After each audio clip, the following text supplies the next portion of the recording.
Okay, sir. Live. Assalamu alaikum.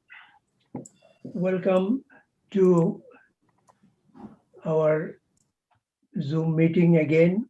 This is the fourth one on Mir Moinul Memorial Lecture Series. We are here today to listen to one of the most important subjects in our geological arena. The theme will be heavy mineral resources in Bangladesh, their importance in Bangladesh industries. My name is Naz Hussain, joining from Houston. And as you all know that I was at the university, I graduated in 1969, and I was at the university as a teacher in 73 to 1975. I think I got Yunus at the end. When he was about to leave, I joined there. We are organizing this technical session every month in memory of Moinul Haq Masood, to remember Masood, to show our love and respect to Masood, who passed away on the 26th of August, 2020. Thank you all for joining this technical session today. As you all know, the organizers of this meeting are Nazim Ahmed, Jashimuddin, Murtuza Ahmed, Farooq Chishti, and Monwar Ahmed, and our Zoom administrator, Qazi Azizur Rahman. Let us all appreciate their great effort. I can see this lecture session has opened door for numerous feedbacks, discussions, and provided knowledge for many of us. Our keynote speaker today, Dr. Yunus Akon, ex-chief geologist and director, Bangladesh Atomic Energy Commission, Dhaka.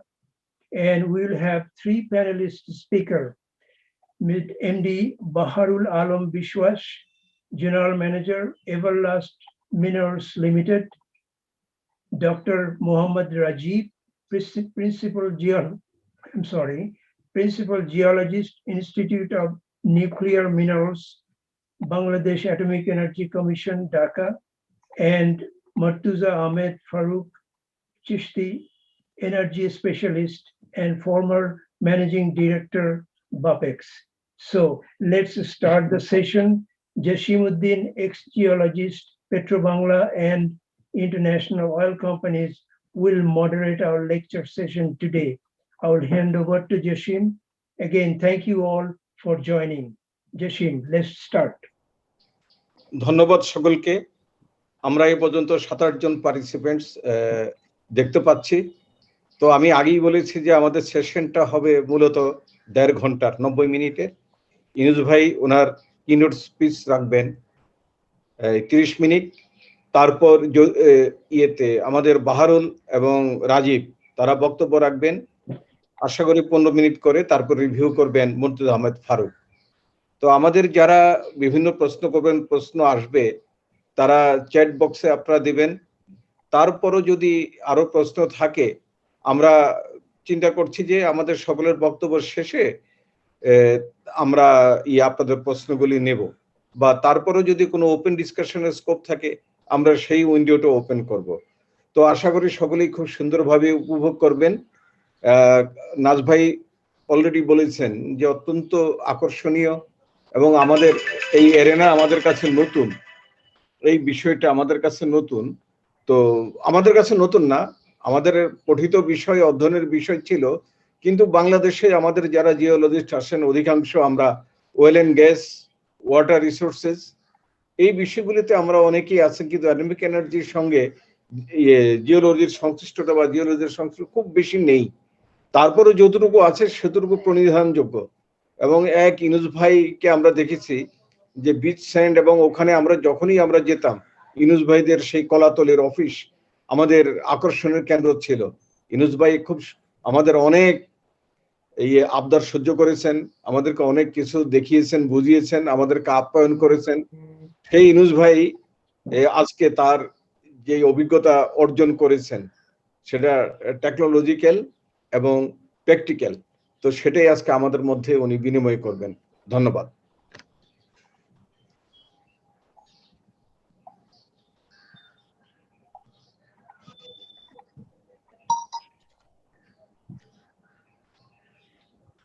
আমাদের দেখতেছেন আপনি কোথায়?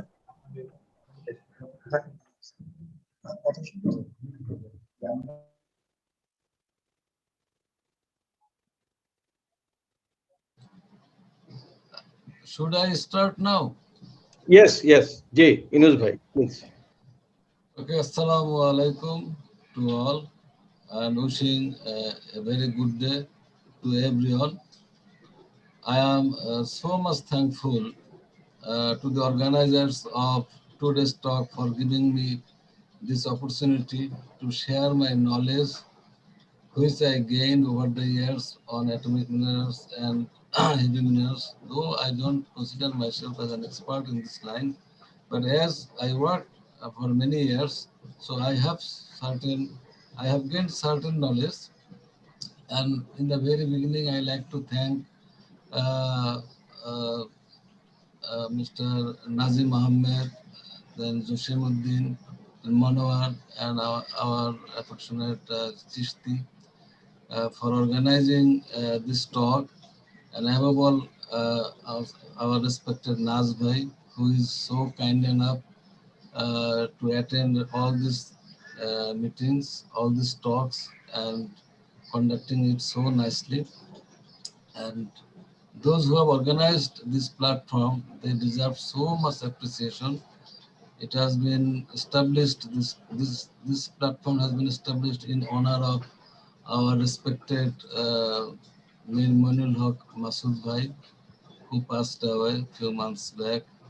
But he will be remembered always for his accomplishments in this field, particularly in the petroleum geology. And he was a good human being. For that, he will always be remembered. Today's lecture series is number 4, and I also belong to the number 4 batch of Dhaka University Geology Department honors course, particularly.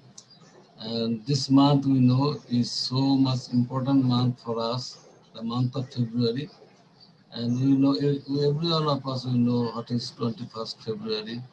And I remember and I express my gratitude and respect to the martyrs of the language movement who made not only this our Shahid Divas 21st February as the Shahid Divas, now it has become International Mother Language Day. We can feel proud of that. They have made us proud. Nowadays, throughout the world, this day International Mother Language Day is observed. Here some of the information I get.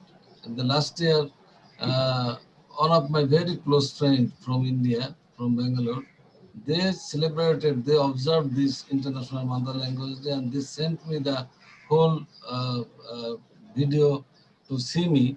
So that way we feel that this Bangladesh people, sometimes we are frustrated, but we have lot of achievement in a very international arena.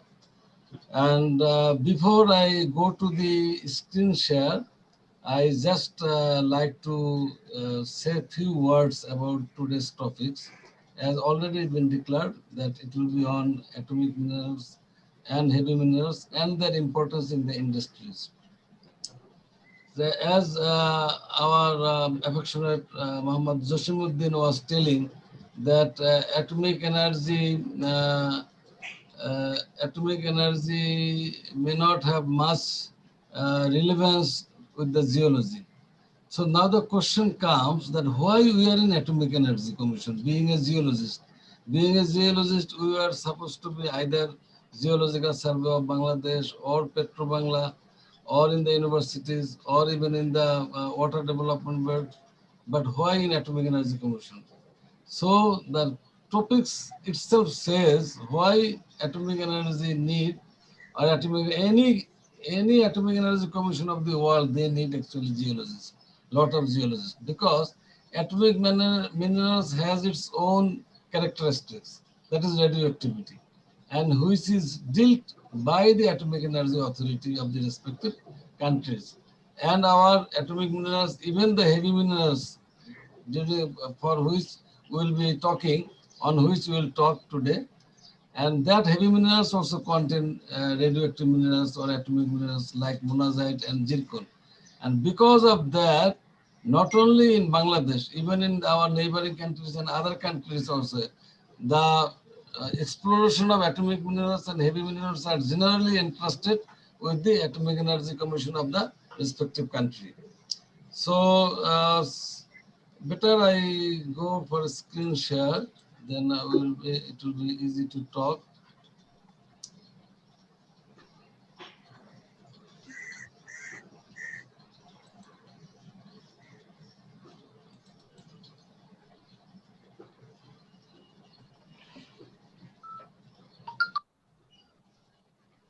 So, as the topic says, that atomic and heavy mineral resources of Bangladesh and their importance in the industries, including nuclear power plant.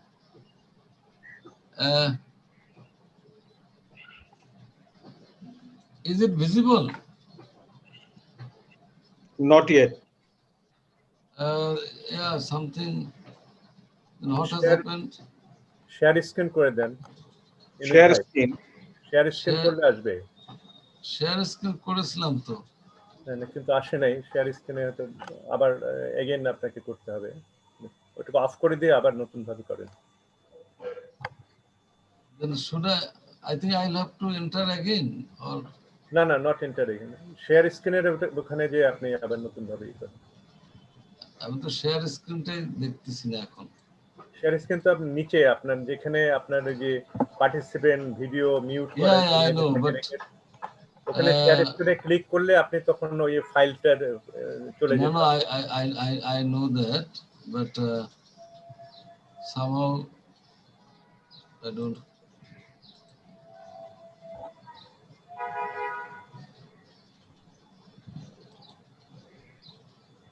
আমি দেখি আপনাকে একটু ইয়ে করা যায় কিনা ইউনুস ভাই। আজিজ না অ্যাডমিন থেকেই করে দিতে হবে। অ্যাডমিন থেকে আমি আবার মনে হয় জয়েন করতে হবে। আমি একটু বলি আজিজ, আপনার কাছে কি ফাইলটা ইয়ে কপি করা আছে? আজিজ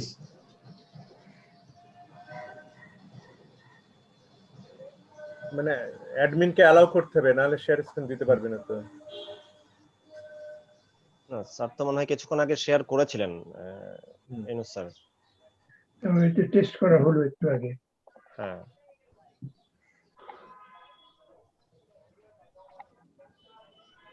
দেখো আজিজ কোথায়? Admin most I go again. I again go. Yunus sir আপনি আবার স্ক্রিন শেয়ারটা কি পেয়েছেন? আপনি এখন পাচ্ছেন কি স্ক্রিন শেয়ারটা? আজিজ একটু গাইড করেন ইউনুস ভাই। ওকে it will be okay. হ্যাঁ এই যে এখানে, হ্যাঁ এখানে ক্লিক করেন। হ্যাঁ ওকে It will be okay. এই যে চলে আসছে। হ্যাঁ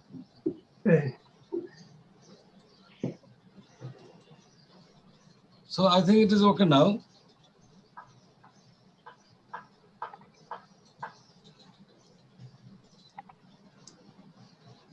Yes sir, So, it's clear. Now I think it is clear. হ্যাঁ clear. Okay. So I have arranged these topics that I will talk on the importance of uranium in nuclear power program. As I was telling just few minutes back, why in Atomic Energy Commission with geologists, what we are doing here actually. So we know that atomic minerals is nothing but atomic minerals is actually contain uranium and thorium, or we can say uranium and thorium containing minerals are atomic minerals. If I define it little very simple way, uranium and thorium bearing minerals are the atomic minerals, and they have the utilization, main utilization in the nuclear power plant. We know that even Bangladesh is going to establish a nuclear power plant, first nuclear power plant. Already installation of that nuclear power plant is in progress. The fuel of the nuclear power plant is uranium. So regarding this uranium, I will talk something, some basic things, which most of us may not be aware, and some of us may be aware. For example, uranium uranium, what kind of uranium we utilize. Actually, when we get the uranium isotope, we call that uranium, it contains uranium-238. Remember, uranium-238, it contains 99.3% uranium-238, but it is of no use. Till now, it is not all that useful. Actually, useful is uranium isotope contains uranium-238, 99.3%, and on the contrary, only 0.7% is uranium-235, which is fissionable. And which is utilized for the nuclear power plant. Then, but 0.7% uranium-235 is not enough for the purpose of energy creation. So for that we need enrichment of the uranium. So enrichment of uranium, I will talk regarding the enrichment of uranium. What does it mean?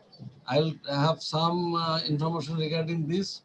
Then how we normally carry out the atomic minerals exploration. We use radiometric method, radon method, resistivity method, all geophysical method. Even here also we do exploratory drilling and logging also, because because gamma logging is very, very important part, not only in the oil and gas sector, but in atomic minerals exploration sector it is more. And then normally we carry out different kinds of mineralogical and geochemical study to find out the real potentiality of the uranium ore. And heavy minerals exploration it has been carried out not only by BAC, recently it has been carried out by BCS-IR. We know the Bangladesh Council for Scientific and Industrial Research. They have established a center, that is IMMM, Institute of Mining, Mineralogy and Metallurgy. And they do some work particularly in the river basin. Like Jamuna, Brahmaputra Jamuna river basin, Tista river basin. And recently Geological Survey of Bangladesh, here our Munir Hossain, who is the Deputy Director General of Geological Survey, recently retired. He was actively involved with this project, Geological Survey of Bangladesh project. They have also implemented one project on the heavy minerals of the river basins of the whole Bangladesh. And in fact, they covered almost about 1,500 square kilometer of Brahmaputra Jamuna basin. And fortunately, incidentally, or luckily, you can say, I was associated both in both the projects of Institute of IMMM, as well as GSB project as an individual consultant. So in that process, I am aware of the whole activities, and I was directly involved with this. So I will be giving information, or I will talk on the heavy minerals, not only on the beach environments or coastal environments. I will have some talk on the heavy minerals of the river basins also, particularly Brahmaputra Jamuna basin, which is more potential. So just in the slide, I don't know. ইনিল ভাই, দৃষ্টি আকর্ষণ করছি আপনার পরবর্তী slide গুলো আপনি এক জায়গায় স্ট্যাক হয়ে আছে, আপনার একটা স্লাইড শুরুতে প্রেজেন্টেশন আউটলাইনটা, পরবর্তী স্লাইড গুলো কিন্তু আমরা কেউ দেখছি না। হ্যাঁ, এভাবে দেখা যাচ্ছে না। হ্যাঁ, না মানে ওই স্লাইড গুলো আপনি প্রদর্শন করছেন না। না আমি প্রদর্শন করতেছি না। I am not showing the slides as normal. I will show the slides after 5 minutes. I'll talk 5 minutes more, then I will start showing. So because when I start, this is my style of presentation. If I put the slide from the very beginning, sometimes our connectivity does not remain there. I just want to give the summary of my talk in the beginning, then I will go for the slide. Another 3-4 minutes I will talk. Okay. Okay. And Thank you. for carrying out the heavy minerals exploration, normally we do field work, laboratory work, as well as laboratory scale mineral processing, as well as pilot plant processing. In the field, we followed the grid pattern, and through the grid pattern, we carried out not only Atomic Energy, all these organizations has carried out the drilling program following the different methods like augering, then your SPT, then pitting. All these methods has been applied to collect the samples, and for ultimately in some cases mineral processing has been done in the pilot plant. As in the beginning of the talk, Joshim has mentioned regarding the pilot plant of Cox's Bazar, where you have visited, and that is a mineral processing centers or pilot plant scale. So all this, through all this, we have gathered whatever information I am going to show through the slides just now, and we will be discussing about this heavy mineral placer deposits, where we have got it, the location of the heavy mineral placer deposits, their characteristics, mineralogical characteristics, grain size characteristics, but everything we will not be able to say in details because we have only a very limited amount of time. Then their reserves and their geochemistry. And geochemistry, why geochemistry is important? Because for everything, most of the product, we need the chemical specifications. And if that chemical specifications satisfy the industrial need, then only that can be marketed, that can be utilized in the industries. And what are the uses of these heavy minerals? We'll have some information we will give about that also, and their prices and the economic viabilities in case of Bangladesh. So saying these few words, I am proceeding. First of all, in the first part, I will discuss about the atomic minerals exploration. Here you can see in this map, there are the potential areas. It has been earmarked because for the atomic minerals, or if I say in more specifically for the uranium and thorium, from where it will come? It must have the source. It must have the source. And the source is considered to be the granitic rocks are a very good source. Granitic and other granitic type, granite rhyolite, this type are acid igneous rocks. They are the good source. Actually, in nature, everywhere we can get some uranium, 2 ppm, 3 ppm. For example, in any sandstone, any normal sandstone, if you analyze, you will get 2 ppm, 3 ppm, or in any rock. But in granitic rock, normally it has much more background uranium concentration. It normally has about 25 ppm. So this uranium, this source rock uranium, actually, the condition of formation of the atomic minerals, that has to be listed out first. List out through different processes, weathering and other processes. It will be list out, and after that list out, it goes into the solution. And that is, we call it, when it is in solution, we call it is in a hexavalent state. We call it is hexavalent state of uranium. It remains in the solution. When it comes into the favorable geological condition, they again precipitate as the mineral. That time it gets tetravalent state. That is the simple things. And for oil and gas like that, even for uranium also, we need certain geological conditions, favorable geological conditions. Particularly fault, fissures, fractures are important because through this weak zone, this fluid, uranium containing fluids, moves, and when it gets some reducing environment, it gets precipitated. It is just simple. Further factors and processing related with the formation of the uranium. Source of uranium, there must be source of uranium around the geological formation or where we can get. So that is a source of uranium. That means this type of rock are more better source. Then mobilization of uranium from source. It has to be mobilized through leaching. Transport of uranium to the site of deposition, and deposition of uranium, the potential for reduction of uranium from moving groundwater is of considerable enrichment, considerable importance.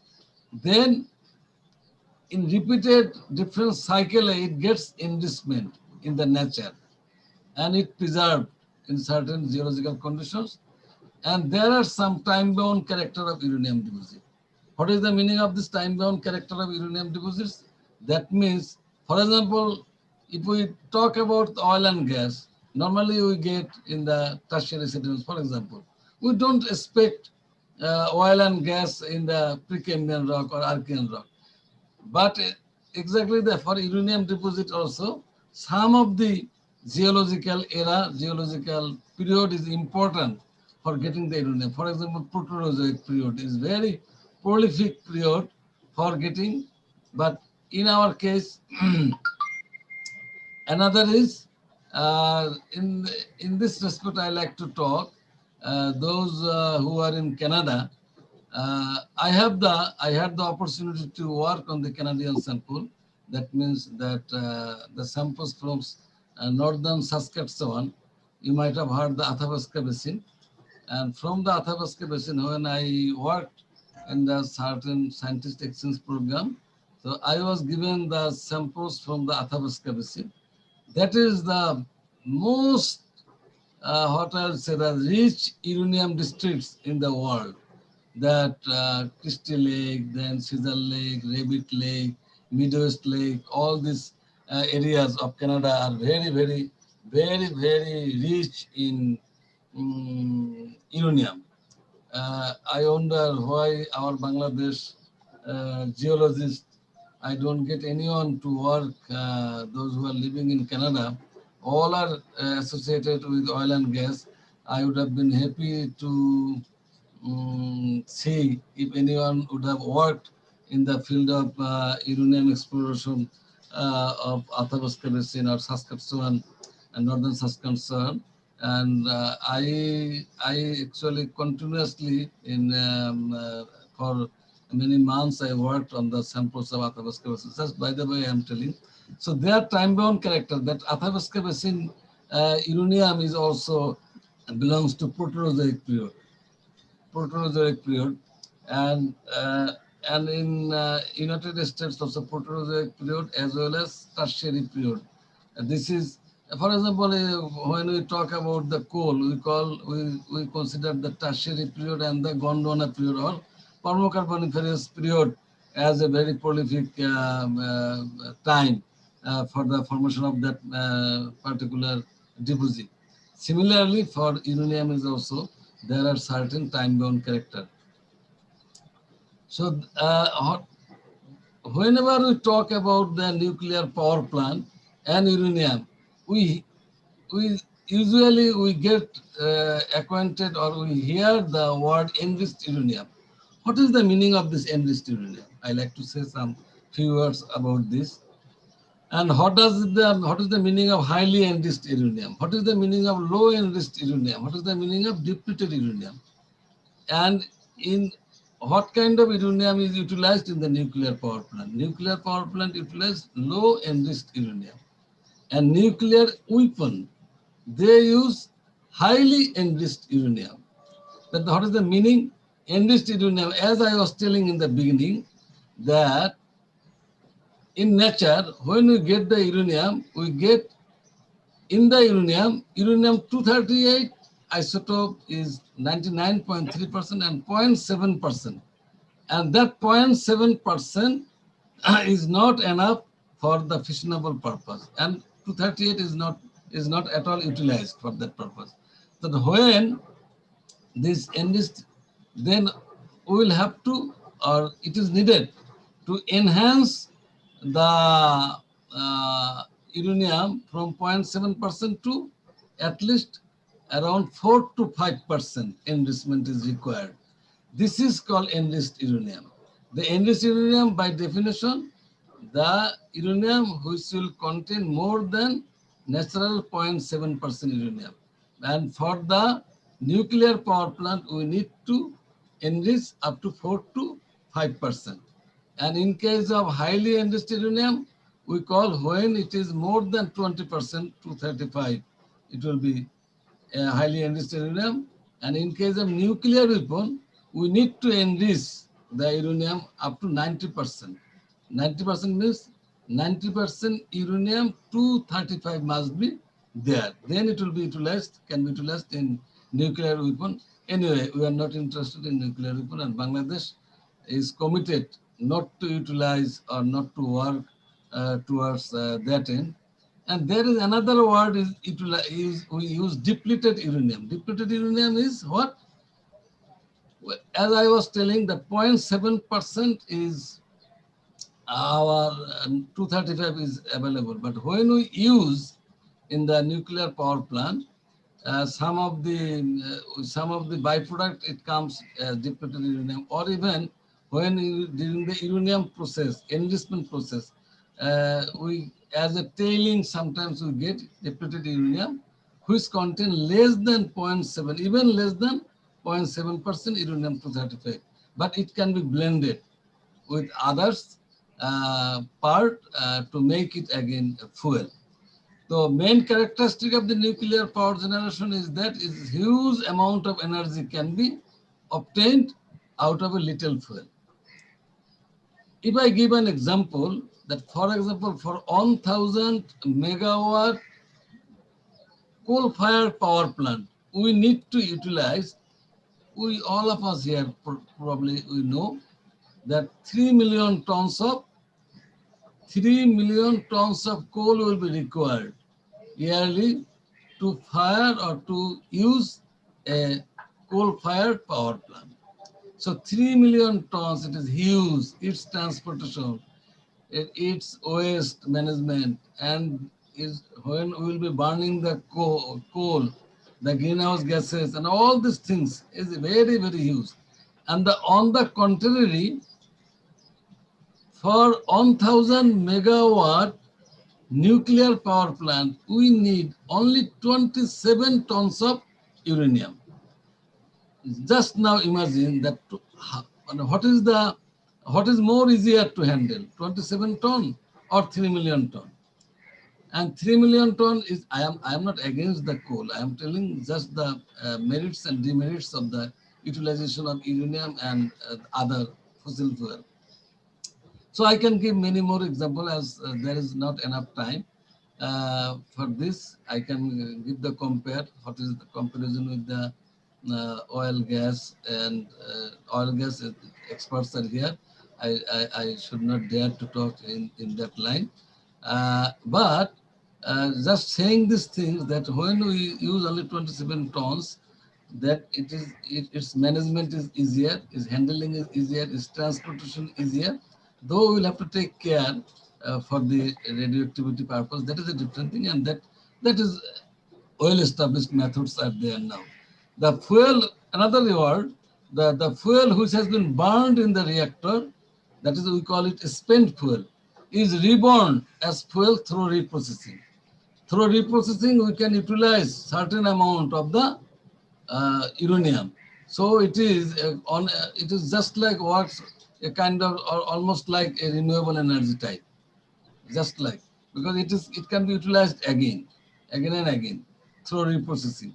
So that way it is preferable if we can manage it very nicely, and it is more environment friendly. And you may not believe that very little amount of waste is produced out of the nuclear power plant. And this is the nuclear fuel cycle. That first is uranium ore, that is refined, and it is conversion. Conversion is on stage, it is converted actually in a gaseous state.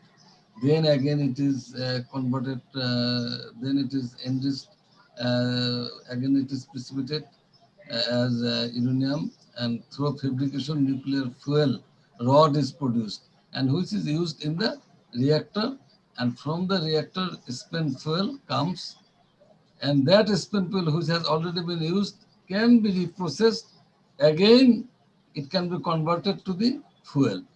So this nuclear fuel cycle, and then the countries, most of the developed country, not only developed country, even India, they are in the control of the nuclear fuel cycle. They have the uranium ore, they refine it, they convert it, they enrich it, they fabricate it, and they utilize the new reactor. But in our case, we could not go in that stage. But I always give emphasis that there must be serious nuclear minerals or atomic minerals or uranium thorium exploration must be more vigorously done, because we have the nuclear power program. If not now, in future, we should be able to be in the control of the nuclear fuel cycle by ourselves. It has been attained by India. It has been attained to some extent by even by Pakistan. So why not we? So,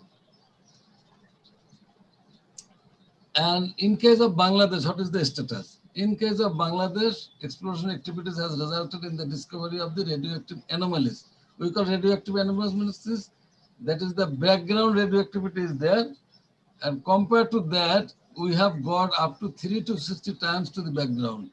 In the tertiary sedimentary rocks, in the different parts, particularly in the greater Sylhet districts, we have done a lot of studies, and some mineralogical studies has also been done, which has confirmed the presence of uranium thorium rich atomic minerals, uranotherite, thorianite, along with other radioactive minerals. And chemical analysis of certain anomalous samples, or we can call radioactive samples, from certain area has shown the presence of more than 1000 ppm, even 1300 ppm uranium. This is not very huge, but it is very significant. More than 300-400 ppm uranium is itself is significant and economically important if the other conditions satisfy. The positive findings so far observed are indicative that there are possibilities of discovering sandstone type uranium deposits in Bangladesh. There are few main types of uranium deposits that is called sandstone type uranium deposits. You might have heard the road front uranium deposits, then unconformity related uranium deposit. For example, unconformity related uranium deposit is very, most of the uranium deposits are unconformity related. Particularly in the Proterozoic formation. And as I was talking about the Canadian Athabasca Basin, they are almost all of them are unconformity related uranium deposit. The Bangladesh has nuclear energy program, already possesses research reactor, and the construction of first nuclear power plant is in progress. Under this context, under this perspective, under this background, we need to intensify the exploration program for uranium, thorium, or atomic minerals fresh. So here you can see that is some laboratory work. It has been utilized by EPMA. This you can see the concentration of uranium. You can see red, that is for uranium and thorium. You can see the minerals which has been identified in the Bangladesh sample. This is all Bangladesh sample, not any other, and done by myself. And this is, you see the huge amount of uranium and thorium. This is not in the sand. It is separated out uranium and thorium bearing minerals. That is showing these things.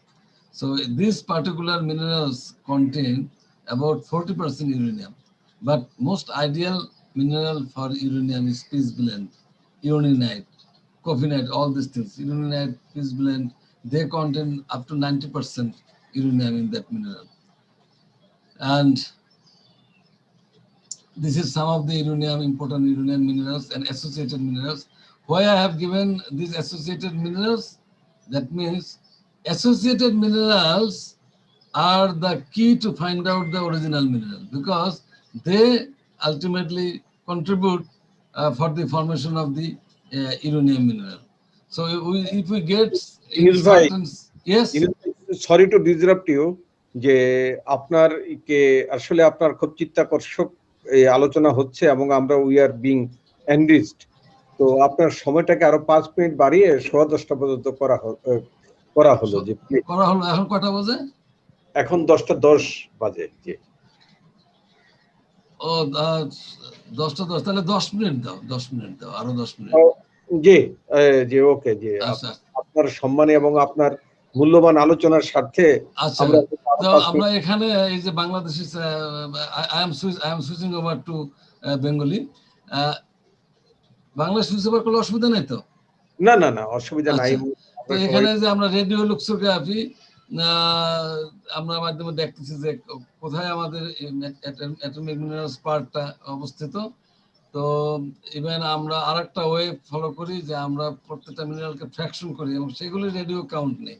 If we see the radio count here, 1 is 47. Naturally, this part will not contain the atomic minerals. This 30,000 or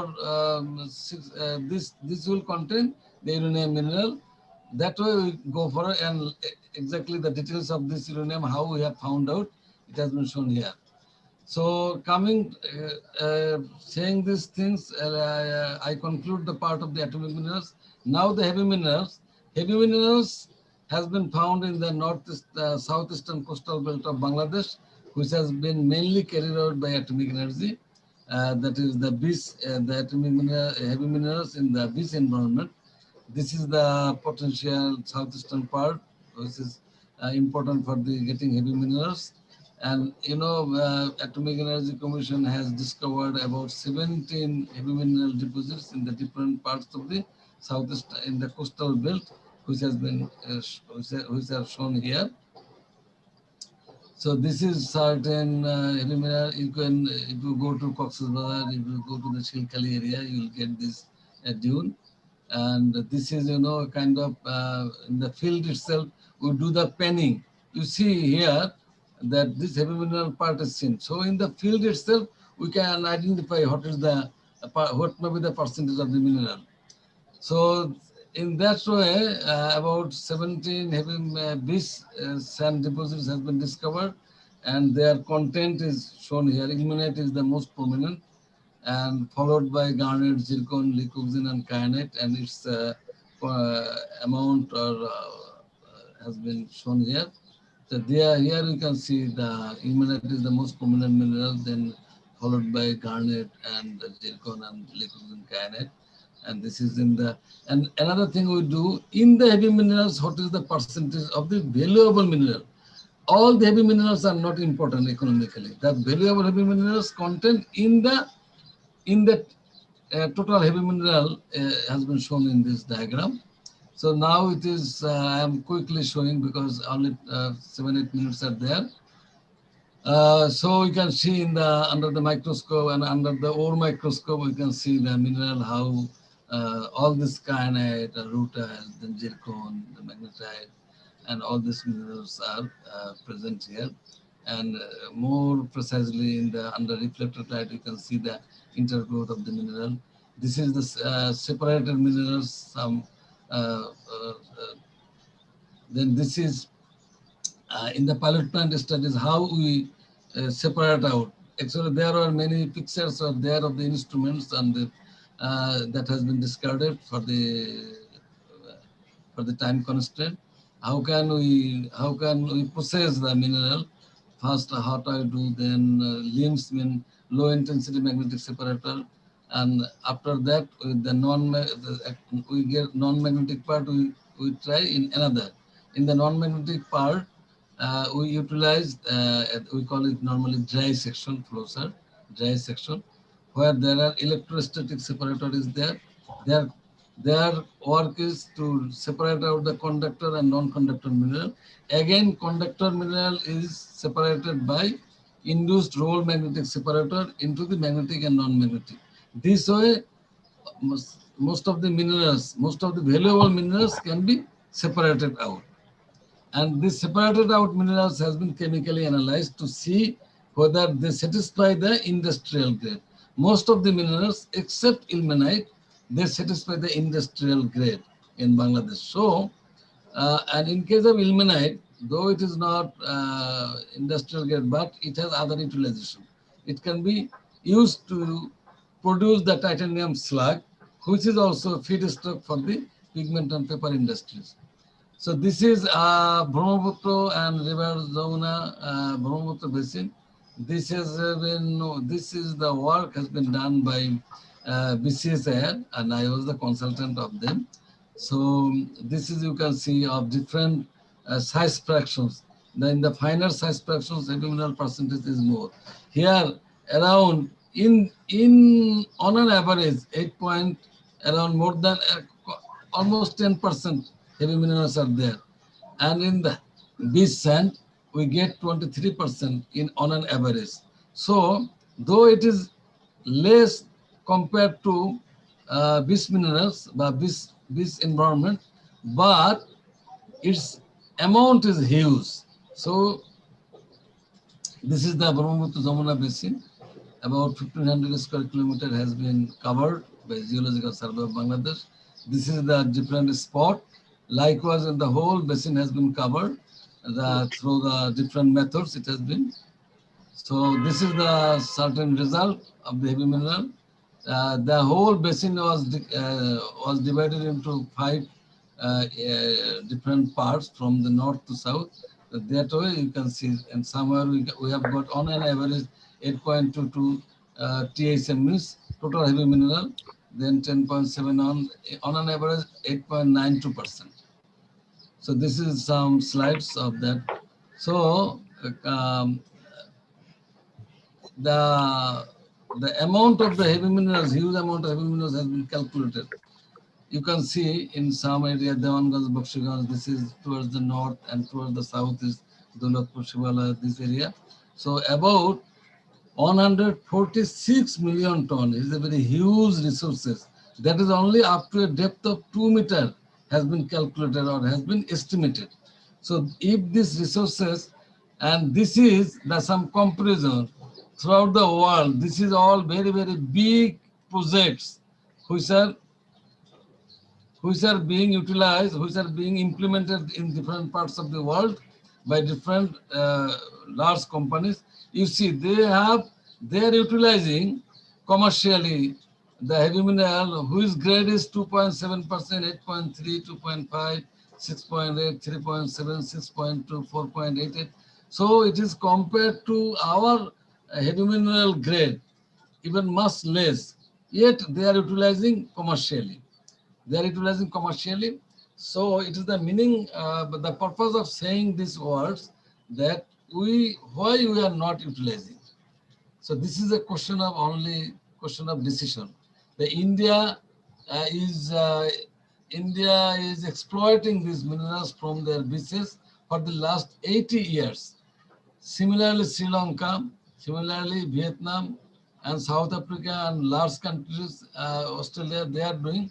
But here, some environmental people, they say, oh, our beach will be destroyed, so we should not allow. And in case of river sand also, they say our river will be spoiled. All these things, or many more valuable minerals may be here. So we are actually lagging behind. We should start because many companies are interested to exploit it. So this is almost a finishing part. So this is the price of the minerals, trend of the minerals. You can see around 2012, it was very highest peak. The price of the zircon, rutile, and ilmenite, all these things. And it has, once upon a time, it was very less.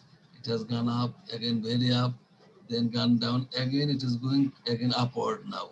For the last 2-3 years, it is upward. So, saying these few words, I like to say that these untapped resources should be utilized for the benefit of our country.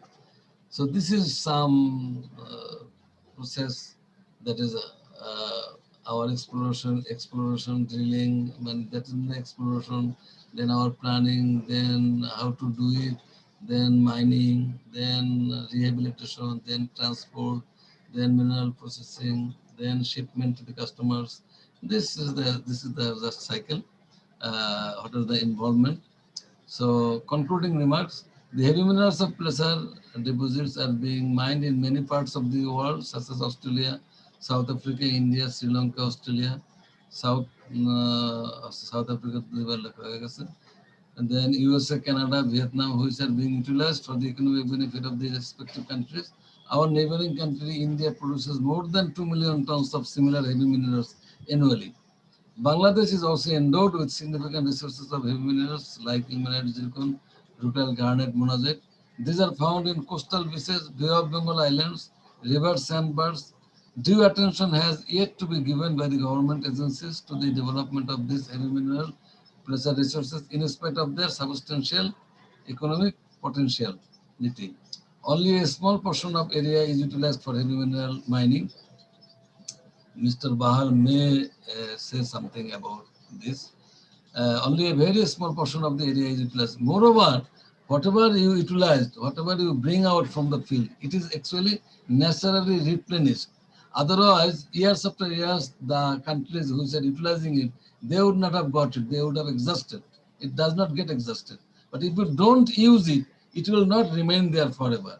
It will go away by the wave and current of the sea and even a river. So exploitation of these minerals can immensely benefit our national economy, create large number of job opportunities, develop mineral-based industries, earn foreign currency, reduce dependence on import of these minerals. Actually, almost I have finished it. So it's just I say another 2 minutes. That actually these minerals are huge amount of minerals. Even in Bangladesh, it is being imported. They are being imported now. And as I was telling that India produced about 2 million tons annually. Australia produced more than that, 7-8 million tons of, and this is a huge revenues are being earned, those who have these resources. But unfortunately, we always debate on the things. As we are debating on the coal, same thing is happening in case of minerals and also. Professor Badul Imam, Sardar Badul Imam Bhai is here. He also knows some of the companies who are so much interested to exploit these minerals, but unfortunately we could not respond positively to their request, to their demand, to their interest. Many companies have spent their time years after years without getting any positive signal from the government. I don't know why government, and very interestingly, government sometimes they don't discuss with the relevant person. They discuss with some people who are not even geologists or geoscientific, whatever may be. So that way we are, these resources are not utilized. And at the last I am telling, all these minerals, for example, we are talking about rutile, ilmenite. These are the source of titanium dioxide. Just 2 minutes time. Titanium dioxide and zircon is heavily used in the ceramic industries, and not only in the ceramic industry, actually in the nuclear power plant also, for as cladding the nuclear fuel, the zircon has utilization, and monazite will have huge use in the near future, because monazite based or thorium based nuclear power plant are coming, because it is much less more environment friendly even than more than uranium. So saying these few words and expecting that we combine our combined efforts will give some result regarding these resources, and let us hope for the better. Seeing this, I conclude my talk here. Thank you all. ধন্যবাদ জনাব ইউনুস আকন, আপনার মূল্যবান এবং সময়োপযোগী বক্তব্যের জন্য। আমরা সবাই অত্যন্ত উপকৃত হয়েছি। যারা আমরা আসলে এই বিষয়ে কম অবগত, তারাও অনেক জেনেছে, এবং তার প্রয়োজনীয়তা, ইকোনমিক মিনারেল, তারপরে uranium enrichment, utilization in Rooppur, সেখানে সব জায়গায়। তো আমাদের ছোট দুই ভাই বাহারুল আর রাজীব তারা অপেক্ষা করছে। তার আগে আপনারও অত্যন্ত স্নেহধন্য মীর ফজল করিম, ও তা জিএসবিতে কাজ করেছে এবং কাজের সময়ে এইসিতে আপনাদের সান্নিধ্যে কিছু কাজ করেছে। আপনার বক্তব্য সংশ্লিষ্ট দু একটা কথাও ও একটু আপনাকে হয়তো প্রশ্ন করবে। আমার কাছে অনুরোধ করেছে, যদিও আমরা শেষে দিতে চেয়েছিলাম, ও অনুরোধ করেছে বলেই দিচ্ছি, খুব সংক্ষেপে এবং অল্প সময়ের মধ্যে একটু করবেন, কারণ আমাদের অন্য যারা বক্তা আছে তারা অধীর আগ্রহে অপেক্ষা করছে। প্লিজ সময়টাকে একটু আপনারা মূল্য দেবেন প্লিজ। আজাদ, আপনি প্রশ্ন করতে পারেন প্লিজ, তাড়াতাড়ি।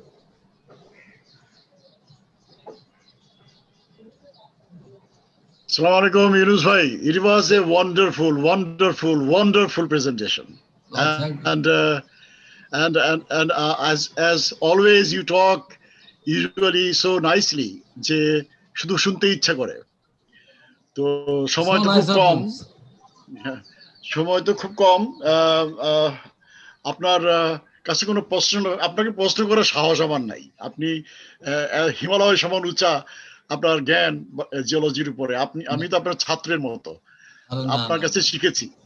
তো যাই হোক, ব্যাপারটা হলো যে আমার কিছু সুযোগ হয়েছিল জিওলজিক্যাল সার্ভে থেকে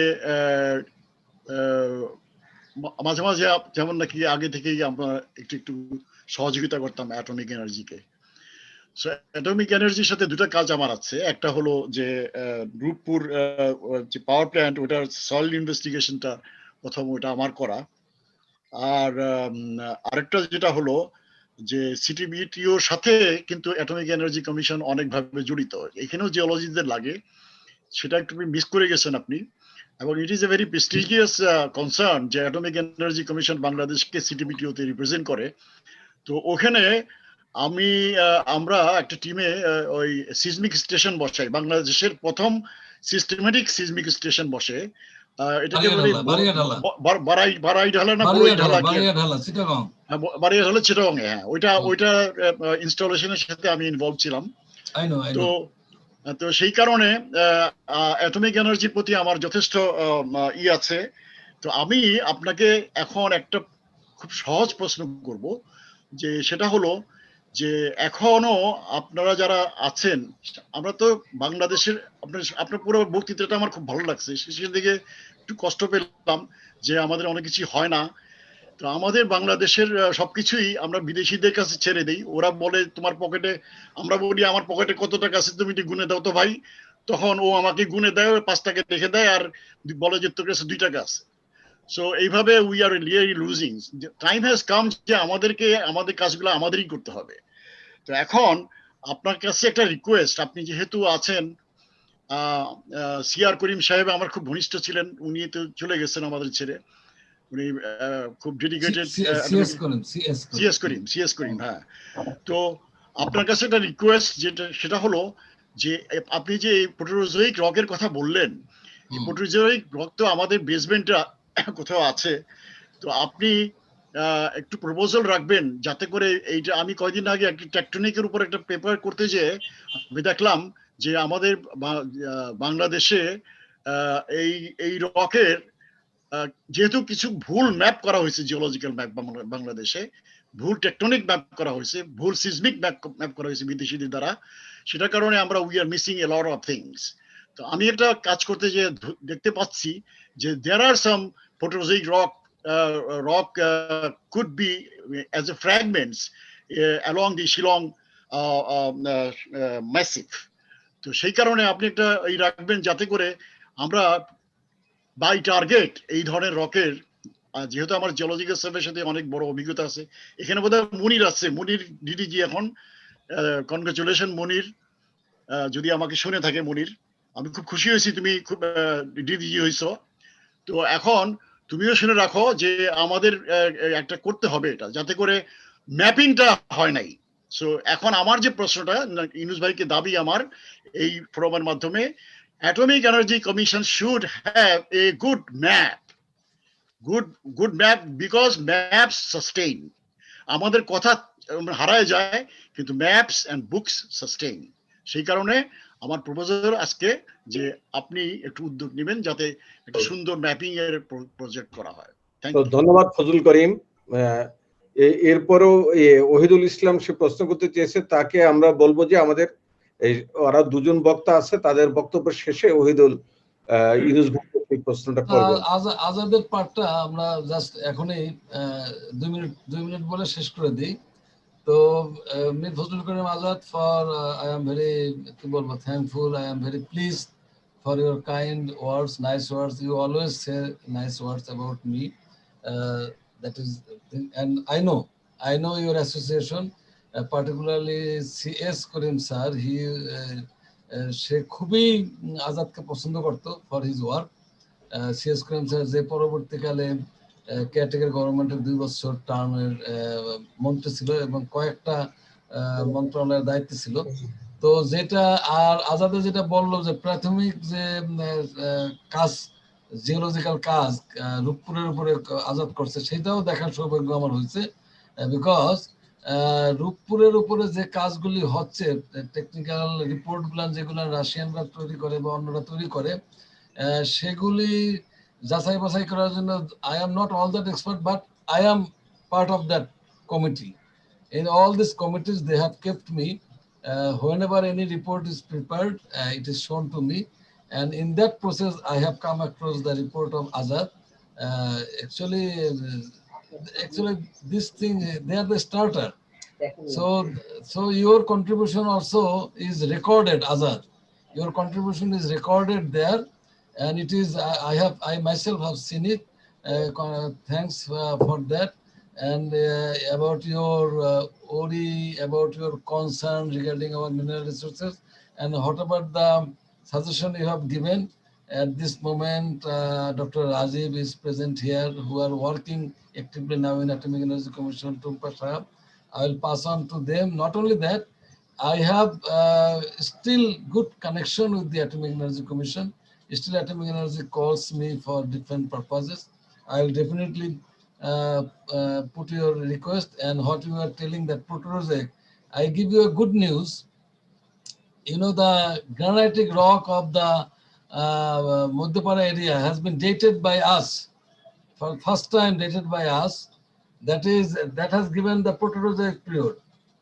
Very interestingly, what we used to consider Archean, that has given around 700 million years old instead of 2000 or 3000 million years old. So this is has some positive thinking, because Proterozoic rock is more prolific, not only in case of uranium, for other also, compared to the Archean. So anyway, we'll have more discussion in later time. So ধন্যবাদ। you can, yeah, okay. জি, তো আমি এখন বাহারুলকে আমি তার বক্তব্য রাখার জন্য বলছি। তো বাহারুল যথাসময়ে সংক্ষিপ্তভাবে আপনার বক্তব্যটা দেওয়ার চেষ্টা করবেন, যাতে অন্য বক্তারা সুযোগ পায় তার বক্তব্য রাখার। ধন্যবাদ। Thank you very much. আসসালামু আলাইকুম। আমি বাহারুল, আমার কথা শোনা যাচ্ছে? হ্যাঁ, শোনা যাচ্ছে। Okay, thank you very much. So আমি বাহারুল আলম বিশ্বাস, আমি ঢাকা বিশ্ববিদ্যালয়ের ভূতত্ত্ব বিভাগের 32তম ব্যাচের একজন ছাত্র। আমি এখনো ছাত্র, জিও সায়েন্সের একজন ছাত্র। আমি এখন একটা minerals and exploration and mining কোম্পানিতে কাজ করছি। Started my career in 2007 working in an exploration and mining company. It was an Australian company named Premium Minerals Limited. Then in 2013 I switched to the mud logging company. I worked in Malaysia, South China Sea, Indonesia, and then I come back again and joined to Everlast Minerals Limited as a geologist. Okay, so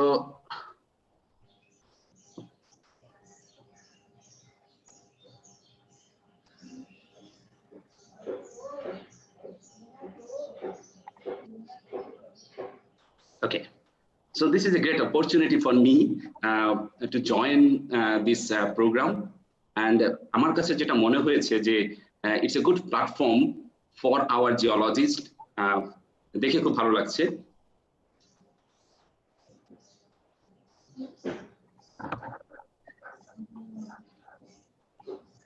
okay, so Yunus sir already heavy mineral সম্পর্কে বলেছে।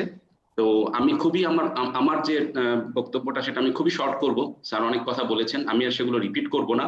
আমি ছোট করে একটু উল্লেখ করতে চাই যে এই মিনারেল স্যান্ডের মধ্যে যেগুলো হেভি মিনারেলস, তার মধ্যে যার কমার্শিয়াল ইম্পর্টেন্স রয়েছে সেগুলোকে আমরা নর্মালি ভ্যালুয়েবল হেভি মিনারেলস বলি, যার মধ্যে রয়েছে zircon, rutile, ilmenite, garnet and magnetite.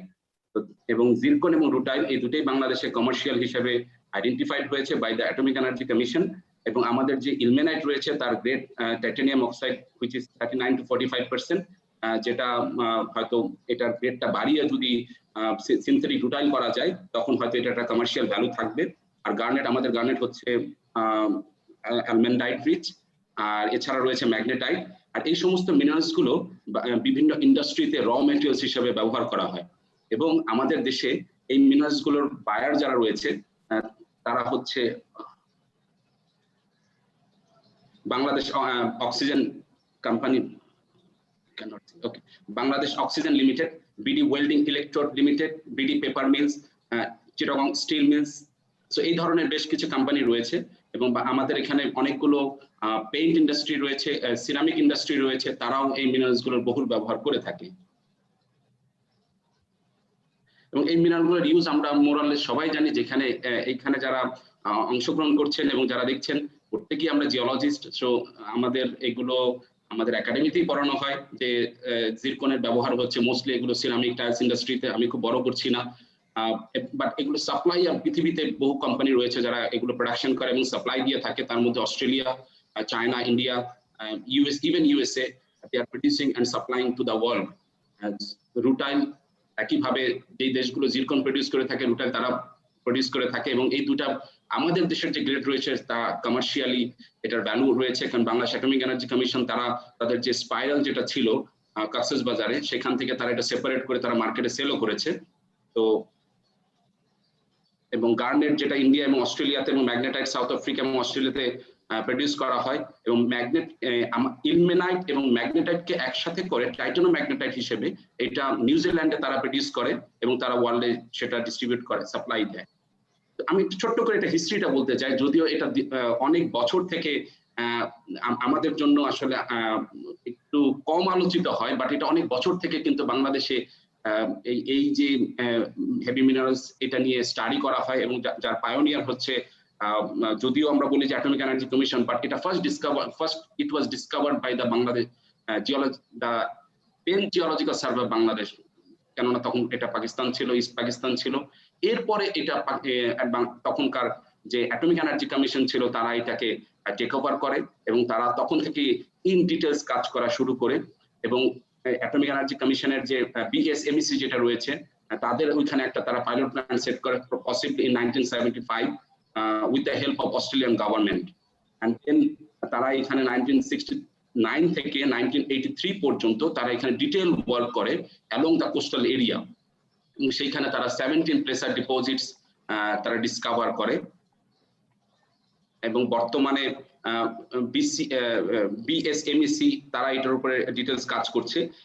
তো যেটা বলেছিলাম যে এইখানে অ্যাটমিক এনার্জি কমিশনের যে পাইলট প্ল্যান রয়েছে সেখান থেকে তারা বেশ কিছু তাদের রিসার্চের জন্য তারা জিরকন, রুটাইল, গার্নেট এগুলো সেপারেট করেছে এবং সেটা তারা লোকাল মার্কেটে সেলও করেছে।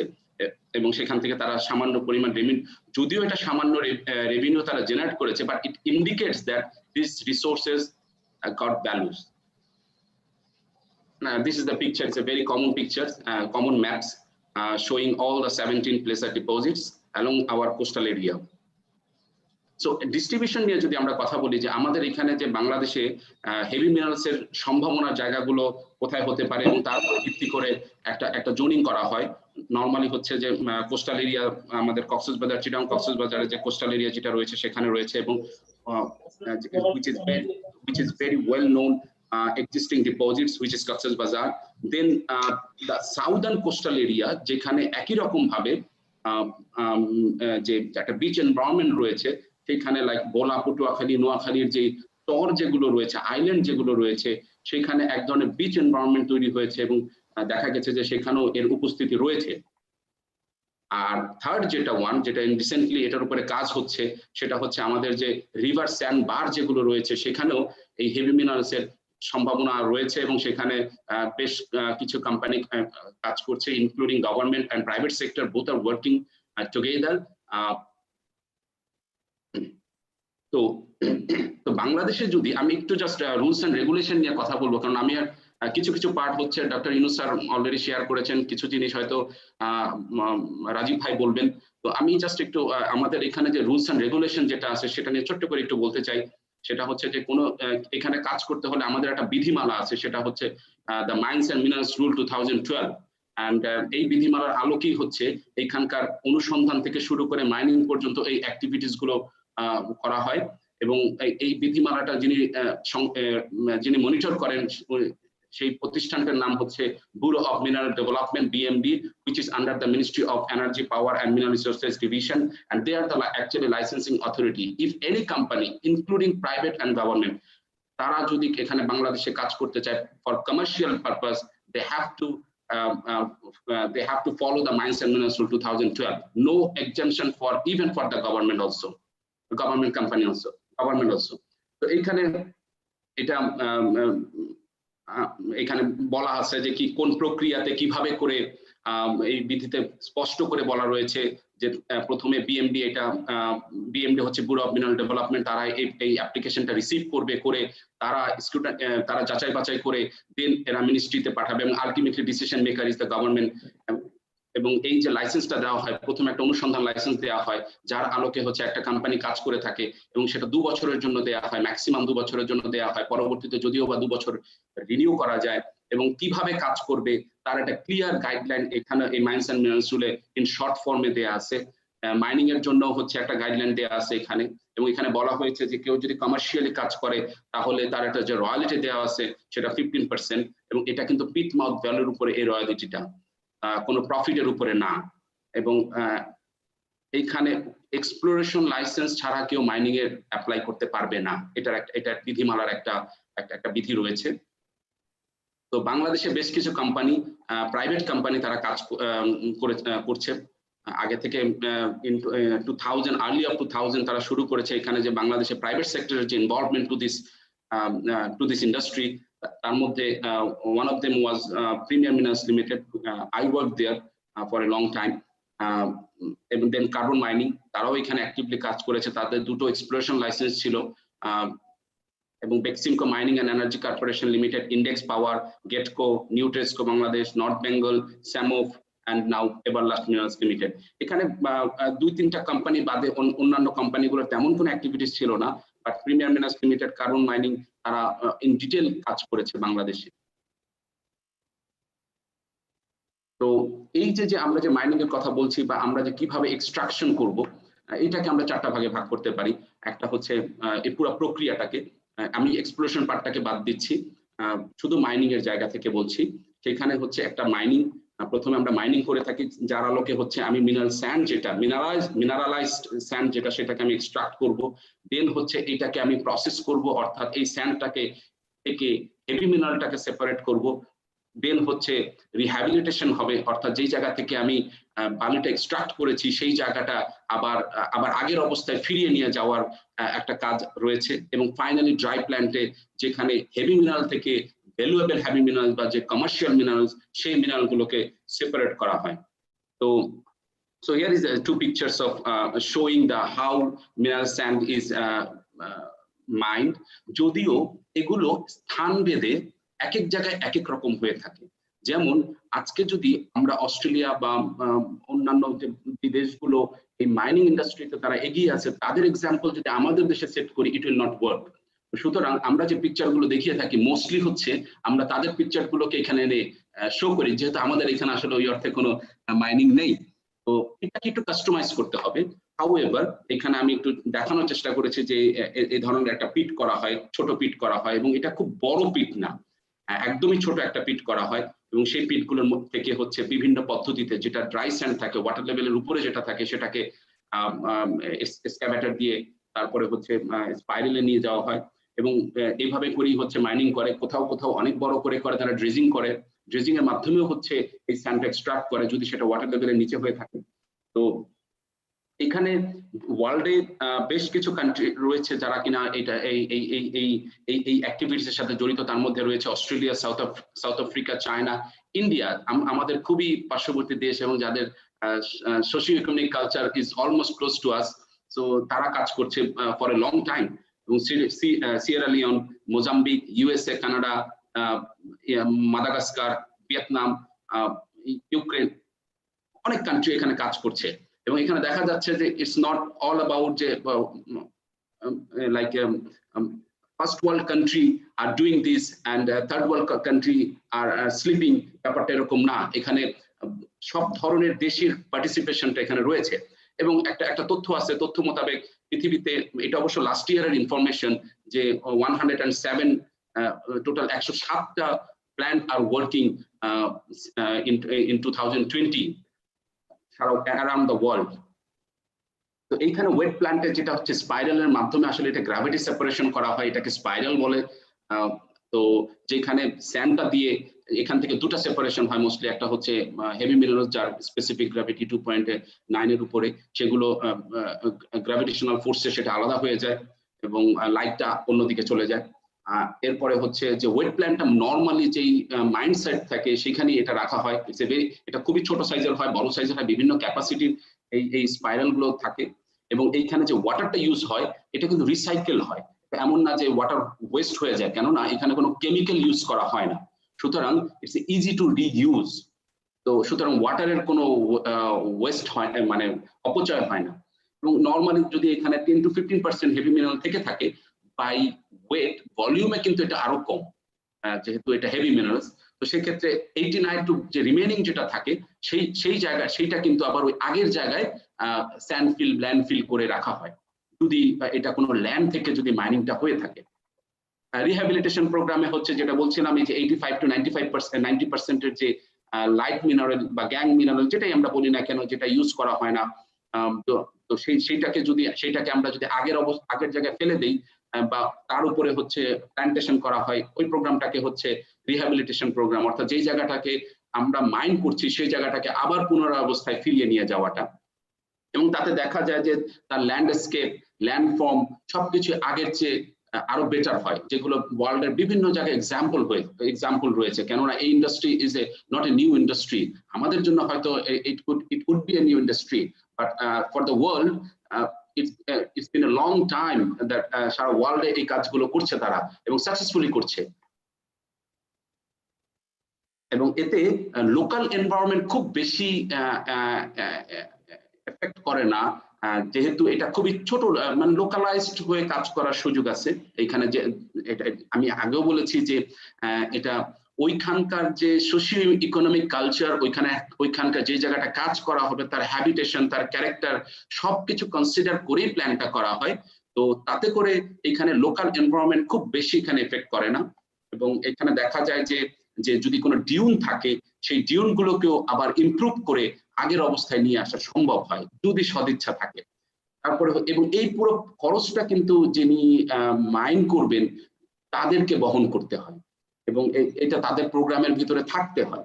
এবং এই প্রোগ্রামগুলোতে এতে লোকাল যে কমিউনিটি থাকে তাদের পার্টিসিপেশন থাকে নর্মালি, কেননা এটা এমন কোনো কঠিন কাজ না, এখানে ইটস এ লেভারিয়াস জব। এবং এখানে লোকাল যে পিপল যারা থাকে, লোকাল যে কমিউনিটি যারা থাকে, তাদের এক ধরনের বেনিফিট হয় এবং তারা একটা সুযোগ পেয়ে থাকে। এবং এখানে একটা এক্সাম্পল আছে, যেটা একটা রিহ্যাবিলিটেশন দেখানো হয়েছে, যে যখন মাইন হচ্ছে তখনকার একটা ছবি, এবং যখন তারা ওই জায়গাটাকে আবার আগের অবস্থা এবং কিছুটা ডিউন করে রেখেছে। বিশেষ করে কোস্টাল এরিয়াতে ডিউনটা খুব হেল্পফুল, বিভিন্ন ন্যাচারাল যে সমস্ত ডিজাস্টার আছে সেটাকে প্রোটেক্ট করার জন্য। তো সেখানে তারা হচ্ছে এই ধরনের কিছু আর্টিফিশিয়াল ডিউন তৈরি করেছে, এবং তার উপরে যদি গাছ লাগিয়ে দেওয়া যায় বা এই ধরনের যদি বনায়ন করা যায়, সেটা হয়তো এই মাটিটাকে বা এই জায়গাটাকে আরো স্ট্রেংথেন করবে। এরকম রিহ্যাবিলিটেশন প্রোগ্রাম ওয়ার্ল্ডে বহু জায়গায় তারা এক্সাম্পল তৈরি করেছে। যেমন অস্ট্রেলিয়াতে গোল্ড কোস্ট নামে খুব পপুলার একটা জায়গা আছে। আমার খুব সুযোগ হয়েছিল ওইখানে গিয়ে নিজের চোখে দেখার, যে একটা সময় সেখানে মাইন হয়েছে। Now Gold Coast become the very popular tourist spot in Australia. এবং এটা জি স্যার। বাহারুল দৃষ্টি আকর্ষণ, জি স্যার, আপনার কতক্ষণ আর sir maximum 3 minutes. Okay, thank you. Okay, thank you. Thank you, sir. So it's between Brisbane and Sydney, এবং এইখানে দেখা গেছে তারা মাইন করেছে এবং মাইনিং করার পরে ওইখানকার কালার চেঞ্জ হয়ে গিয়েছে। যেহেতু হেভি মিনারেলটা একটু আমরা জানি ডার্ক ব্ল্যাক, তো কালারটা চেঞ্জ হয়ে যখন লাইট মিনারেলটা রয়েছে, যখন এটার উপরে একটা সানলাইট রিফ্লেক্ট করে তখন এটা অনেকটা গোল্ডেন দেখায়। Possibly that was the reason to name it as a Gold Coast. So এটা কিন্তু এখন খুবই পপুলার একটা পপুলার একটা টুরিস্ট স্পট হয়েছে, যেটা আগে ছিল না। তো ড্রাই প্ল্যান্টটা হচ্ছে যেখানে এই হেভি মিনারেলটাকে নিয়ে তার ম্যাগনেটিক ইন্টেন্সিটি এবং ইলেকট্রোস্ট্যাটিক প্রসেসের মাধ্যমে যে জিরকন, রুটাইল, ইলমেনাইট, গার্নেট, ম্যাগনেটাইটটা আগেই ম্যাগনেটিক সেপারেটরের মাধ্যমে আলাদা হয়ে যায়। তো ড্রাই প্ল্যান্টে এই মিনারেলগুলোকে আলাদা করা হয় এখানে, এবং এখানে আপগ্রেড করা হয়। কোথাও যদি কোনো আপগ্রেডেশনের প্রয়োজন হয় এটা সেখানে আপগ্রেড করে। নর্মালি ড্রাই প্ল্যান্টটা একটু মাইন্ডসেট থেকে দূরে রাখা হয়, কারণ it needs electricity and lot of infrastructure and support দরকার হয়। এখন এই প্রোগ্রামগুলোতে আমাদের দেশের লাভটা কি, এটা যদি আমরা একটু ছোট্ট করে বলি, যেহেতু আমার সময় শেষ হয়ে যাচ্ছে, তো আমরা একটা বলতে পারি যে এটা একটা ন্যাশনাল বেনিফিট আছে। সেটা হচ্ছে যে আমাদের এক্সপোর্ট, যেহেতু এটার একটা ওয়ার্ল্ড মার্কেট, এটার একটা ইম্পর্টেন্স আছে, ভ্যালুজ আছে। ডক্টর ইউনুস স্যার অলরেডি দেখিয়েছেন যে এটার প্রাইস সবকিছু। তো সেখানে আমরা এটাকে এক্সপোর্ট আর্নিংটাকে এনহ্যান্স করবে। এরপরে হচ্ছে যে আমাদের যে লোকাল যে জিডিপি আছে সেটাকে এটা একটা কন্ট্রিবিউট করতে পারে। ইন্টারন্যাশনাল স্ট্যাটাস আমাদেরকে বাড়াবে, যেমন আমরা তখন বলতে পারবো যে হ্যাঁ, we are the country doing this job, and আমরা মিনারেলস অ্যান্ড মাইনিং করছি এবং আমাদের এটা প্রডিউস করছি। We will become a producer of this type of industrial minerals. Then import substitute তৈরি হতে পারে, যে যারা এগুলো ইম্পোর্ট করছে তারা তখন অন্য জিনিস ইম্পোর্ট করবে, আমাদের রিজার্ভের উপরে চাপটা কমবে, নিউ এক্সপোর্ট ইন্ডাস্ট্রি তৈরি হবে। এই যেহেতু এটা একটা নতুন ইন্ডাস্ট্রি, একটা নতুন এক্সপোর্ট ইন্ডাস্ট্রিজ তৈরি হবে। সেক্টরাল কিছু বেনিফিট আছে, যেমন এটাতে লিঙ্কেজ ইন্ডাস্ট্রি তৈরি করতে পারে। যেমন যখন আমরা এটা যেহেতু র মেটেরিয়ালস, এটার সাথে আরো কিছু ইন্ডাস্ট্রি, লিঙ্কেজ ইন্ডাস্ট্রি এখানে তৈরি করবে, যখন দেখবে যে র মেটেরিয়ালস আর অ্যাভেলেবেল, টেকনোলজি ট্রান্সফার হবে। আমরা এটা সম্পর্কে আসলে তেমন বেশি কিছু জানি না, কিছু পুঁথিগত বিদ্যা আর সামান্য কিছু এক্সপেরিয়েন্স ছাড়া। এই জায়গায় আমাদের বিদেশি সহযোগিতা দরকার হবে, যেখানে যারা কিনা এই যে দেশগুলো এই কাজগুলো করছে তাদের সাথে আমরা একটা হয়তো কোলাবোরেশনে কাজ করতে পারবো। ট্রেনিং হবে এবং এখানে একটা এমপ্লয়মেন্ট তৈরি হবে। গভর্নমেন্টের কিছু বেনিফিট তো ডেফিনেটলি থাকে। এখানে পুরো যে এক্সপ্লোরেশন ওয়ার্কটা করা হয়, মাইনিং ওয়ার্ক, সমস্ত কাজে হচ্ছে যিনি করবেন তাকে এই খরচটা বহন করতে হয়। এবং সেক্ষেত্রে পরবর্তীতে যদি পাওয়া যায় পিট মাউথ ভ্যালুর উপরে 15% রয়্যালিটি, যেটা কনসিডার করে যে বিভিন্ন অন্যান্য দেশের থেকে এটা কিন্তু বেশ হাই, এবং এই 15% এই রয়্যালিটিটা দিতে হবে, যেটা আমাদের বিধি মোতাবেক আছে, ফি দিতে হয়। এবং এই প্রজেক্টের জন্য বা এই ধরনের কাজের জন্য কোনো ট্যাক্স হলিডে নাই, কোনো এক্সাম্পটেড tax holidays are not এক্সাম্পটেড for this type of industry. এবং ডেফিনেটলি অন্যান্য যে কমন ট্যাক্সেস যেগুলো থাকে সেগুলো তো শেয়ার করতে হবে। এবং বাংলাদেশ গভর্নমেন্টের কিন্তু কিছু ইনিশিয়েটিভ আছে, যেমন আমাদের সরকারের কিছু সদিচ্ছাও আছে যে এই সেক্টরটাকে প্রমোট করার জন্য। যেমন আমাদের মাননীয় প্রধানমন্ত্রী উনি এক টেকনিকে বলেছেন যে মিটিং এ, সেখানে যে এই কাজগুলো, হেভি মিনারেল সেপারেশন, এক্সপ্লয়েট, এগুলো কাজগুলো রিভারবেড থেকে করতে হবে, এবং সেখানে তারা ক্লোজলি সায়েন্স মিনিস্ট্রির সাথে এমআরডি হচ্ছে energy and mineral resources division closely কাজ করার কথা বলেছে। এরপরে হচ্ছে যে জিওলজিক্যাল সার্ভে অফ বাংলাদেশ, তারা একটা প্রজেক্টে কাজ করছে, তাদেরকে প্রায় 35 কোটি টাকার একটা প্রজেক্ট অ্যালোকেট করা হয়েছিল, এবং তার আন্ডারে তারা রিভারে যে আমাদের সম্ভাবনা হেভি মিনারেলসের সেটা নিয়ে তারা কাজ করেছেন। এবং ইন রিসেন্টলি IMM আর BCS এর আন্ডারে যে প্রতিষ্ঠানটা রয়েছে তারা সিরিয়াসলি এটার উপরে কাজ করছে, এবং তাদেরকে 73 কোটি টাকার একটা সরকারি প্রজেক্ট দেওয়া হয়েছে টু ডেভেলপ, অ্যাকচুয়ালি আপগ্রেডেশন করার জন্য। এবং এই তাদের যে জয়পুরহাটে যে তাদের যে সেটআপ আছে, এই সেটআপটা চমৎকার একটা সেটআপ রয়েছে, এবং তাদেরকে এই সেপারেশন স্পাইরাল থেকে শুরু করে কমপ্লিট সেটআপ তাদের সেখানে রয়েছে, এবং তার মাধ্যমে তারা ওইখানে স্টাডি করছে, গবেষণা করছে কি করে আমরা একটা মার্কেটেবল প্রোডাক্ট জাতিকে দিতে পারি। তো থ্যাংক ইউ ভেরি মাচ।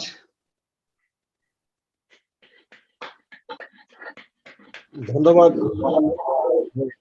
আপনার সহায়ক বক্তৃতার জন্য, যা আমাদেরকে আরো সমৃদ্ধ করেছে। আমি এখন আহ্বান করব ডক্টর রাজীবকে তার বক্তব্য রাখার জন্য, প্লিজ।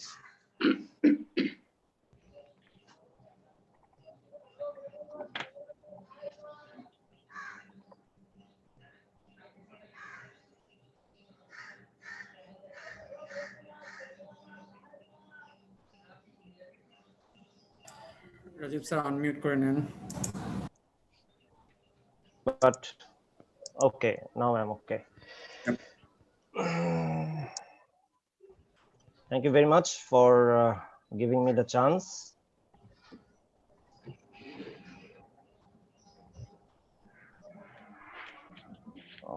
Okay.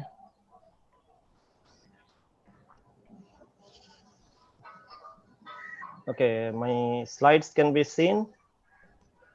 Yes. হ্যাঁ, আমরা দেখছি। Thank you, sir. Thank you, everybody. I was a little bit nervous to speak in front of such a fabulous group of geologists and such an experienced group.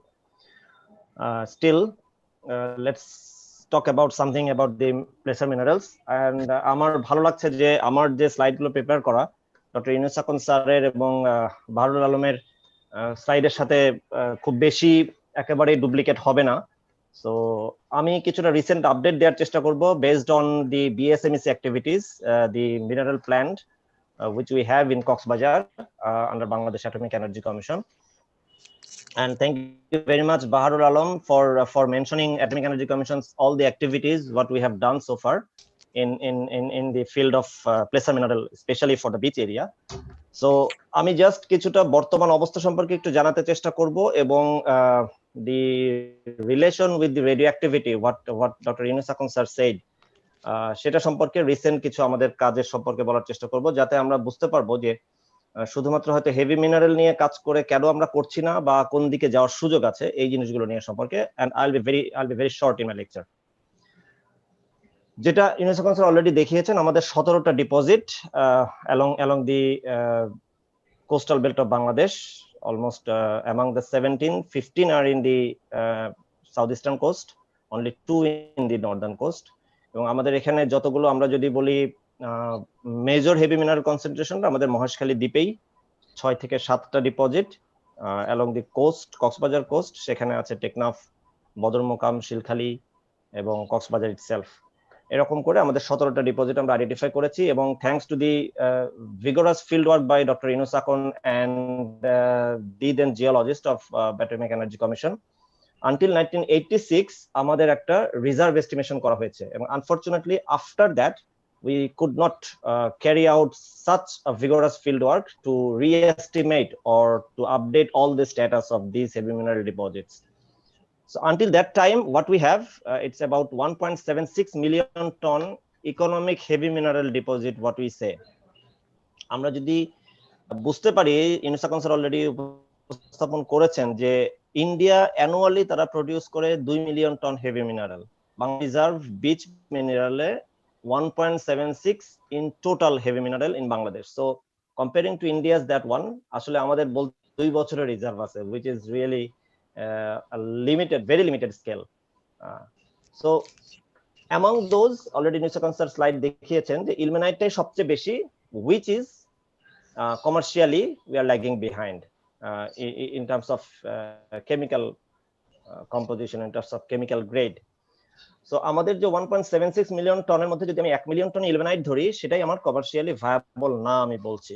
সুতরাং আমাদের এমন কিছু আসলে value addition ব্যাপারটা নিয়ে আসতে হবে কোনো মিনারেলের, এই সমস্ত মিনারেলের ক্ষেত্রে, যার ফলে আমরা এটাকে ইকোনমিক্যালি ফিজিবল বলতে পারবো, যে জিনিসটা নিয়ে আমরা এখন আসলে আমাদের কাজ করার সুযোগ আছে।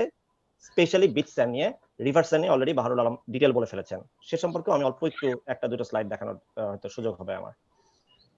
আমি যদি আমাদের বর্তমান যে মার্কেট প্রাইস, এই প্রাইসটার চিন্তা করি, 86 পর্যন্ত যে আমাদের যে রিজার্ভ, এই রিজার্ভকে বর্তমান মার্কেট প্রাইস দিয়ে আমি যদি মাল্টিপ্লাই করি, একেবারেই রাফ একটা ক্যালকুলেশন এটা, আমাদের total heavy mineral reserve in Bangladesh in the beach area, এটার ইকোনমিক ভ্যালু হলো মাত্র 2000 কোটি টাকা।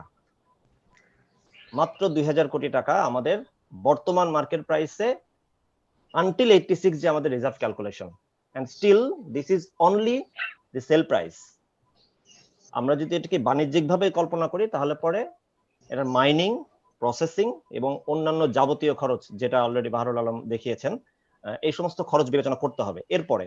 সো আমি খুব দ্রুতই চলে গিয়েছি, কোনো কিছু ডুপ্লিকেট করছি না, যে আমাদের আসলে লিমিটেশনটা কোথায় আমরা খুব সহজেই বুঝতে পারছি। আমাদের লিমিটেড খুবই সম্পদ, বিশেষ করে বিচ এনভায়রনমেন্টে। আর বর্তমান যে আমাদের, এবং এটাও শুধুমাত্র আমরা 5টা যে মিনারেল আমরা সেপারেট করতে পারি, ilmenite, rutile, zircon, garnet, magnetite, এর উপরে বেস করে, which is very small scale actually, if we consider it very comparing to the India, Australia, Brazil, all those reserve. এই মোট খনি মূল্যের যেটা, সেটার মধ্যে নিয়ারলি 50% হলো ইলমেনাইট, আমরা যেটাকে বলছি সরি জিরকনটা হলো নিয়ারলি 50% and less 30% হলো ইলমেনাইট, যেটা আমাদের কমার্শিয়ালি আমরা বলছি এটা খুব একটা লাভজনক হবে না। বাট জিরকনটা ডেফিনেটলি আমাদের physical grade, chemical grade, both are very nice, and the limitation is the total reserve.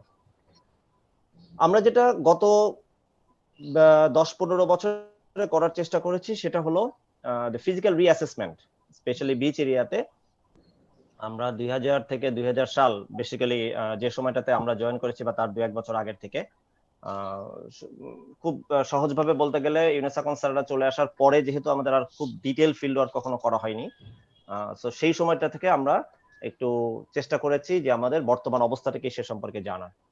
তো আমরা খুবই সবাই কক্সবাজারে খুব বেশি ঘুরতে যাই, আমরা জানি যে গত 15-20 বছরে কক্সবাজারে কি রকম চেঞ্জটা হয়েছে, শুধুমাত্র কক্সবাজার আরবান এরিয়াটুকুতে না, রুরাল এরিয়া পর্যন্ত, বিচ অ্যালং দ্য বিচ, একেবারে বদরমোকাম থেকে শুরু করে মহেশখালী দ্বীপ পর্যন্ত বা মাতারবাড়ি আইল্যান্ড পর্যন্ত সবগুলো জায়গাতেই drastic change, not only natural, because of the human intervention. So এইখানটাই এত বড় রকমের পরিবর্তনের ফলে আমাদের আসলে বর্তমান রিজার্ভটা যে 1986 এ আমাদের যে এস্টিমেট করা, এটা ডেফিনেটলি যে ঠিক নাই, এটা আমরা খুব সহজেই বুঝতে পারি। আমাদের সবচেয়ে বড় ব্যর্থতা আমরা দেখেছি অ্যাটমিক এনার্জি কমিশনে, আমরা যতগুলো কাজ করে যখন করেছি, দুটো সমস্যা। একটা হলো আমাদের এক্সপ্লোরেশন কাজগুলো আমরা একটা অর্গানাইজেশন করছে, এই এলাকাগুলো রয়েছে BMD, board of mineral development এর আন্ডারে। আমি এক্সপ্লোরেশন করছি, করে আমি একটা জায়গা হয়তো বাছাই করছি যে হ্যাঁ এই জায়গাটাতে আমার কাজ করার সুযোগ আছে, এটা লাইসেন্সিং থেকে শুরু করে বাদ বাকি সবকিছু আমার আরেকটা অর্গানাইজেশনে। এবং আমরা যে সময়টাকে ডিপোজিট গুলো আইডেন্টিফাই করেছি, যে সময়টাকে ডিপোজিট গুলো ডিমার্কেট করা হয়েছে, আমাদের ব্যর্থতা ছিল যে সেই সময়টাতে আমরা জায়গাগুলোকে অ্যাকোয়ার করে রাখতে পারিনি। আমরা যেহেতু এখন কথা বলছি আমরা প্রায় 30 বছর আগের লাস্ট ফিল্ড ওয়ার্কের, সেই সময়টাতে যদি আমাদের বর্তমান অবস্থার সাথে কল্পনা করি, অনেক অনেক কম মানুষ, অনেক অনেক ফাঁকা জায়গা, আমাদের খুব সহজ ছিল জায়গাগুলোকে অ্যাকোয়ার করে অ্যাটমিক এনার্জি কমিশনের আন্ডারে, অথবা এই মাইনিং এর পার্সপেক্টিভে চিন্তা করে আমরা হয়তো যদি অ্যাকোয়ার করে রাখতে পারতাম, তাহলে হয়তো এখন আমরা একটা করে ডিপোজিট ধরে কাজগুলো করতে পারতাম। যেটা না করার ফলে আমাদের এখন যেটা হয়েছে, সবগুলো ব্যক্তি মালিকানাধীন চলে গিয়েছে এবং এত বড় বড় কাজের সাথে জায়গাগুলো ব্যবহার হচ্ছে, যেখান থেকে আমি যেটা দেখাইলাম 2000 কোটি টাকার সম্পদ খুব বেশি ইকোনমিক্যালি ফিজিবল আমরা বলতে পারছি না। আর বর্তমানেও যদি আমি কখনো বালি আহরণ করতে চাই, বিশেষ করে বীজ এলাকাতে, 3 ধরনের সমস্যাটা রয়েছে। একটা হলো পরিবেশ অধিদপ্তরের ছাড়পত্র, যেটা শুধুমাত্র অ্যাটমিক এনার্জি কমিশন কাজ করেছে এতদিন বলেই তাদের কোনো ছাড় দেওয়ার সুযোগ নেই। একটা কমার্শিয়াল কোম্পানি কাজ করতে গেলে যা ডকুমেন্ট লাগবে আমাদেরকেও সেই একই ধরনের রিকোয়ারমেন্ট ফুলফিল করতে হবে। এটা এখন ইকোনমিক্যালি এবং ট্যুরিজম একটা খুবই গুরুত্বপূর্ণ একটা এরিয়া গভর্নমেন্টের। আর একটা হলো যে বাংলাদেশের বেশ কয়েকটি প্রায়োরিটি প্রজেক্ট হচ্ছে এই এলাকাতে। আমরা সামনে কিছুটা দেখি যে আমরা যদি বদরমোকাম ডিপোজিটে চিন্তা করি, সাউদার্ন মোস্টে এই ডিপোজিটটা এখন আর অস্তিত্ব নেই। এটা আমরা গত 10 বছর আগেই ফিল করে দেখেছি যে বদরমোকাম ডিপোজিটটি বলতে আমাদের যে রিজার্ভ এস্টিমেশনে আছে, যে টেবিলে আছে, এই ডিপোজিটটার কোনো অস্তিত্ব এখন পাওয়া যায় না, because of the sea level rise I would say. এটা এখন কিছুটা সাপুরী দ্বীপের দিকে চলে এসেছে, বাট সাপুরী দ্বীপেও আমরা বদরমোকাম রিজার্ভ যেরকম ছিল সেই অংশটাকে এখন আর সেভাবে পাওয়া যায় না। ফার্দার নর্থ সাবরাং এবং টেকনাফ ডিপোজিটের কিছু কিছু জায়গা এখন পর্যন্ত বালি আহরণের উপযুক্ত আছে, বাট একই ধরনের আমাদের লাইসেন্সিং এবং এনভায়রনমেন্টাল ডিপার্টমেন্টের ছাড়পত্র লাগবে। সাবরাং ডিপোজিটে এই মুহূর্তে অধিকাংশ এলাকা ব্যক্তি মালিকানাধীন, যেটা আগেও ছিল, বাট এখন একটি বড়সড় সরকারি প্রকল্প হচ্ছে সেখানে, খুব সম্ভবত ইকোনমিক জোন হচ্ছে। So it's very difficult to mine there. এরপরে আমরা যদি আসি ইনানি ডিপোজিটে, এখানে মনখালী শাপলাপুর এরিয়াতে কিছু অংশ ব্যাকডিউনে বালি আহরণের এখনো উপযুক্ত আছে, বাট সেম আমাদের টোটাল ডকুমেন্টারি রিকোয়ারমেন্ট ফুলফিল করতে হবে for BMD and environmental department. Cox's Bazar ডিপোজিটে আমরা জানি যতগুলো জায়গা আমাদের আছে, খুব ইম্পর্টেন্ট কিছু জায়গা আছে। আন্তর্জাতিক বিমানবন্দর, কক্সবাজার বিমানবন্দর, আন্তর্জাতিক স্টেডিয়াম এবং the entire hotel motel zone, এই পুরোটাই কিন্তু আমাদের হেভি মিনারেল ডিপোজিটের উপরে। সো আমরা নিজেরাই খুব সিম্পলি চিন্তা করতে পারি যে আমরা এই সমস্ত হোটেল রিহ্যাবিলিট করে হেভি মিনারেল তুলে আমাদের আসলে ইকোনমিক্যালি আমরা কতটুকু ফিজিবল বলতে পারবো। এর থেকে বড় হলো আমাদের মহেশখালী এবং মাতারবাড়ি দ্বীপ, কুতুবদিয়া দ্বীপ, যে আমাদের 10টা প্রায় ডিপোজিট আছে এই অঞ্চলে। এইখানে আমাদের এই মুহূর্তে কক্সবাজারের, শুধু কক্সবাজারের না, বাংলাদেশের পার্সপেক্টিভে অন্তত পক্ষে 3 থেকে 4টি কয়েক হাজার কোটি টাকার প্রজেক্ট চলছে। So we can understand the complicacy of getting heavy minerals from there. যেটার মধ্যে আছে মহেশখালী, আমরা যদি লোকেশনটা চিন্তা করি, মাতারবাড়ি হেভি মিনারেল ডিপোজিট এখানে, মহেশখালী হেভি মিনারেল ডিপোজিট এই সমস্ত জায়গাতে, এবং এর কাছাকাছি সিপোর্ট, সোনাদি আইল্যান্ডের লোকেশন, মাতারবাড়ি কোল ফায়ার প্ল্যান্ট। এছাড়া আছে আমাদের জলবায়ু উদ্বাস্তুদের জন্য কক্সবাজারের এই এরিয়াতে বেশ কিছু প্রোগ্রাম আছে গভর্নমেন্টের। তো অনেকগুলো প্রোগ্রাম শেষ করে এখান থেকে হেভি মিনারেল এক্সট্রাকশনটা রিয়েলি ডিফিকাল্ট। তো এর সাথে হয়েছে আমাদের কক্সবাজারের মেরিন ড্রাইভ। আমাদের কক্সবাজার থেকে টেকনাফ পর্যন্ত যে প্রায় 80 কিলোমিটার মেরিন ড্রাইভ, এটার most of the areas they are on the heavy mineral deposit. Not only recent beach, ব্যাকডিউনেরও বেশ কিছু অংশ এর মধ্যে পড়েছে। So we can understand the situation. যেটা বলছিলাম ভ্যালু এডিশন, অলরেডি এখন স্যার দেখিয়েছেন যে আসলে হেভি মিনারেল গুলো শুধুমাত্র আমরা হেভি মিনারেল চিন্তা না করে অ্যাটমিক এনার্জি কমিশন কেন এই কাজটা করছিল সেটা যদি চিন্তা করি, যে রেডিও অ্যাক্টিভিটির সাথে ডেফিনেটলি একটা রিলেশন আছে। যে কারণেই জিওলজিক্যাল সার্ভে 1961 এটা আবিষ্কার করার পরেও geological atomic energy commission of Pakistan atomic energy কমিশনকে এটা হ্যান্ড ওভার করতে বাধ্য হয়েছিল, কারণ রেডিও অ্যাক্টিভিটির উপস্থিতি ছিল এই কারণে। তো রিসেন্টলি আমরা চেষ্টা করেছি রেডিও অ্যাক্টিভিটির সাথে রিলেশনটা হেভি মিনারেলের, এখানে একটা কন্ট্রোল ম্যাপ দেখানো আছে, দো it's a very limited scale, only about say 150 to 50, so it's within a 1 square kilometer, the contour map, but the relation is very clear, the heavy mineral and the consequence of radioactivity on that area. আমরা দেখতে পারি যে একই ধরনের উপস্থিতি, এবং কোত্থেকে আসছে সেগুলো সম্পর্কে আমাদের এখানে রিসেন্ট কিছু ডাটাবেস দেওয়া আছে, কিছু জার্নাল পাবলিকেশনের, যে আমরা মোস্টলি দেখতে পাচ্ছি জিরকন, গার্নেট, এই সমস্ত জায়গা থেকে এই রেডিও অ্যাক্টিভিটি গুলো আসছে। Uranium-238, Thorium-232, Uranium-235, they are present. In some areas they are a considerable amount, but most of the cases, they are not still in the grade of mining, I would say.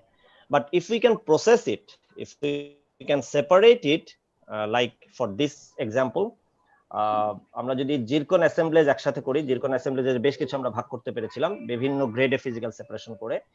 তো সেখানে আমরা দেখেছি 526 ppm of thorium or 140 ppm of uranium, that's the maximum value. এরকম কিছু record আমাদের কাছে আছে। এর থেকে ভালো রেজাল্ট আছে আরো, যদি আমরা সেই অংশটাকে আরো বেশি কনসেন্ট্রেট করতে পেরেছি, আমরা এমন কনসেন্ট্রেশনও করতে পেরেছি যেখানে 3.7% of thorium we could identify. This was one collaborative research project between me and one Japanese professor. So we utilized the processed zircon and some part of, I would say, radioactive concentrate. But the thing is, এই পরিমাণটা হলো আমার হাজার ton বালি থেকে শেষ পর্যন্ত আমি হয়তো 1 টন মাত্র রেডিওঅ্যাক্টিভ কনসেন্ট্রেট বের করতে পেরেছি, যেটাকে আমি পরবর্তীতে আইডেন্টিফাই করতে পেরেছিলাম যে থোরিয়াম বেসড বা thorium rich, so it should be monazite rich. তো কিছু ক্ষেত্রে আমাদের খুবই ভালো রেজাল্ট আছে, but the limitation is total reserve. এর সাথে আরো একটা জিনিস আমরা অ্যাড করতে পারি, শুধুমাত্র রেডিও অ্যাক্টিভ মিনারেল বা রেডিও অ্যাক্টিভ এলিমেন্ট না চিন্তা করে আমরা যদি রেয়ার আর্থটাকে চিন্তা করি, তাহলেও এই রিজার্ভ গুলো খুব একটা খারাপ না। এবং এই রিজার্ভ আমরা যদি রেয়ার আর্থের কথা চিন্তা করি, তাহলে পরে বিচের সাথে কম্পেয়ারেবল আমাদের রিভার স্যান্ড গুলো। আমরা এখানে দেখতে পাচ্ছি রেয়ার আর্থের বেশ কিছু উপস্থিতি এবং খুব ভালো পরিমাণ উপস্থিতি, ইনক্লুডিং ইউরেনিয়াম, থোরিয়াম। আমাদের ইন্ডিভিজুয়াল গ্রেন ওয়াইজ যদি আমরা সেমিডিএস করার চেষ্টা করেছিলাম, সেখানেও দেখেছি বেশ ভালো উপস্থিতি পাওয়া যায় বেশ কিছু রেয়ার আর্থের। এই ডাটাবেস বা এই ধরনের রেজাল্ট যদি আমরা আসলে রিভার স্যান্ডে পাই, তাহলেই হয়তো আমরা হেভি মিনারেল নিয়ে খুব বেশি ভ্যালু অ্যাডিশনটা দেখাতে পারবো। শুধুমাত্র বিচের স্যাম্পলের ক্ষেত্রে শুধুমাত্র হেভি মিনারেল চিন্তা করলে আসলে আমাদের কাজ করার সুযোগ যে নাই, সেটা আমরা গত কয়েক বছরের ফিজিক্যাল রিঅ্যাসেসমেন্টে বুঝতে পেরেছি। এ সম্পর্কিত এখানে যা রেফারেন্স গুলো দেওয়া আছে সবগুলোর সাথে আসলে আমি নিজে জড়িত আছি, সেই ডাটাবেস গুলো দেওয়া আছে নিজের কাজ, যেখানে আমরা দেখেছিলাম যে যমুনা রিভারের মধ্যেও বেশ কিছু রেয়ার আর্থ মিনারেলের উপস্থিতি আমরা পেয়েছি।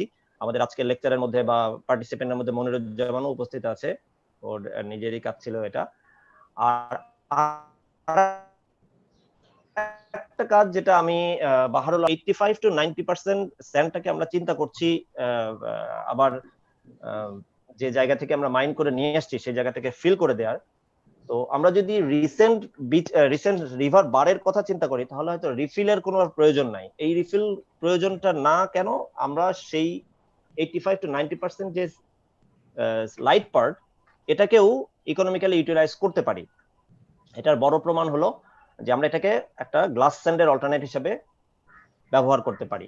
Maybe not up to the 99 or 98% grade of silica, but approximately 95% silica is also usable, which I already tried to do it in the laboratory. আমাদের BSMEC ল্যাবরেটরিতে সেপারেট করা সিলিকা, সেটা দিয়ে অলরেডি গ্লাস তৈরি করা সম্ভব হয়েছে আমাদের নিজেদের পক্ষেই। সো যেটা যদি আমরা পরবর্তীতে রিভার্স স্যান্ড নিয়ে কাজ করতে যাই, তাহলে পরে আমরা বলতে পারবো যে নট অনলি হেভি মিনারেল, আবার বাই প্রোডাক্ট হিসেবে যে আমি সিলিকাটাকে বা লাইট মিনারেলটাকে ফেলে দিতে চাচ্ছি, সেখান থেকেও নিয়ারলি 80% 90% আমরা ইউটিলাইজ করতে পারি economically. So I guess that's it from my side. Let's discuss if we have any question. Thank you very much once again. ধন্যবাদ রাজীব, আপনি আরো অনেক নতুন নতুন চিন্তা এবং আলোচনার খোরাক আমাদেরকে দিয়েছেন। তো আমরা আমাদের প্রশ্ন পর্ব, যে অনেকে অপেক্ষা করছে, ইনুস ভাইয়ের প্রতি প্রশ্ন ছিল আমাদের ওহিদুল বাপেক্সের, সে তার প্রশ্ন করতে পারে। তারপর মনোয়ারের প্রশ্ন আছে বাহারুলকে, তারপর আপনাকে হয়তো কেউ প্রশ্ন করবে আর কি। এভাবে আমরা যদি আগেই, তাহলে আমার মনে হয় সুন্দর হয়। ওহিদুল কি আছেন? হ্যাঁ আছে। আসসালামু আলাইকুম। ওয়ালাইকুম আসসালাম। হ্যাঁ, আপনি তাহলে আমাদের ইনুস ভাইকে প্রশ্ন করার বিষয় আপনার একটা প্রশ্ন ছিল, প্লিজ। আমার প্রশ্ন হলো যে ইউরেনিয়াম রিচ স্যান্ড যেটা, এটা ডিপোজিশনাল এনভায়রনমেন্টটা কি, আর এ পর্যন্ত বাংলাদেশে কোথায় কোথায় ইউরেনিয়াম রিচ স্যান্ডস্টোন আইডেন্টিফাইড, এবং এইটা আমাদের ক্ষেত্রে আমরা যারা মানে অয়েল গ্যাস ইন্ডাস্ট্রিতে কাজ করি তাদের কিছু উপকার আসবে এই ক্ষেত্রে। যে আমরা একটা এক্সাম্পল আছে আমাদের কাছে, যে ফেনীতে একটা স্যান্ডস্টোন পাচ্ছি যার গামা রেসপন্স, অর্থাৎ কনভেনশনাল গামা রেসপন্স একেবারে বেজ লাইনে স্যান্ডের, তারপরও সেখান থেকে আমরা গ্যাস, কমার্শিয়াল গ্যাস ডিসকভার হয়েছে, এবং অলরেডি সেখান থেকে আমরা বেশ ভালো একটা পরিমাণ গ্যাস উত্তোলন করতে সক্ষম হয়েছিলাম, যদিও সেটা ডেপথ মোর দ্যান 2500 মিটার এরকম লাইক দিস। সেই পয়েন্ট অফ ভিউতে যদি এটা জানা থাকে, আমাদের তো অনেক কন্ট্রোল আছে অনেক বেসিনের ভিতরে, সেইটা জানা থাকলে আমরা সেখান থেকে একটু এইগুলাকে আইডেন্টিফাই করতে পারতাম, এবং অনেক ক্ষেত্রে আমরা যে এই যে ভিসুয়াল নির্ণয় করি সেসব ক্ষেত্রেও আমাদের কিছু কারেকশন বা অন্য সেক্ষেত্রে আমরা এসপির উপরে যেতে পারতাম বা অন্য কোনো চিন্তা করতে পারতাম। তো এই ধরনের কোনো তথ্য ইনুস ভাইয়ের কাছে আছে কিনা, যে কোথায় কোথায় আছে, আর মূলত ডিপোজিশনাল এনভায়রনমেন্টে এক্স্যাক্টলি কোন এনভায়রনমেন্টে এই ইউরেনিয়াম রিচ স্যান্ডস্টোন ডিপোজিট হয়? Thank you. ইউনুস ভাই, আপনার দৃষ্টি আকর্ষণ করছে, প্লিজ। আচ্ছা, ইউনুস ভাই কি শুনতে পারছে আমার কোশ্চেনটা? হ্যাঁ হ্যাঁ, শুনতে পেয়েছি। Anyway, it is very nice that you have the attention to this talk very nicely, and you have asked one particular question about the depositional environment.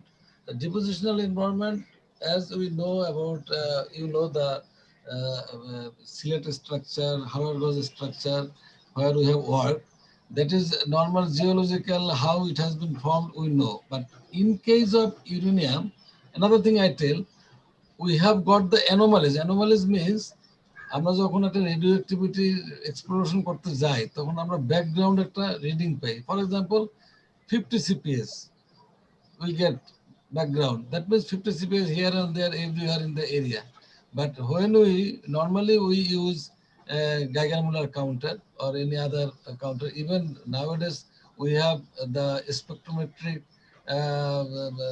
whether it is coming from uranium or thorium, that kind of instruments are also field instruments are there. So in that way we cannot declare that we have got the uranium deposit in Bangladesh. We have got the anomalies. Anomalies itself is a very good indication. That means you are getting the abnormality in the radioactivity count or radioactivity content. As I have shown in my slides, that certain anomalous sample has given around 1300 ppm uranium. So this is mainly from Silet area. And if we tell in very particular, there is an area named Fultala, and more specifically, if I say that is Harargaz structure belongs to. And you are telling the depositional environment. I have in the beginning I have told something about the how the uranium deposition is when it happens. How the uranium, that is actually always from the source rock, which may be very distant away, from the first source rock, first the condition, depositional condition means, or the precondition is the uranium, very little amount uranium is there in the source rock. But in case of our sandstone or all this, it is extremely only 2 ppm, 3 ppm is allowed, is present. Then when we are getting 1300 ppm, how it has come? Actually, from the source rock, it is first leached out. It goes into solution.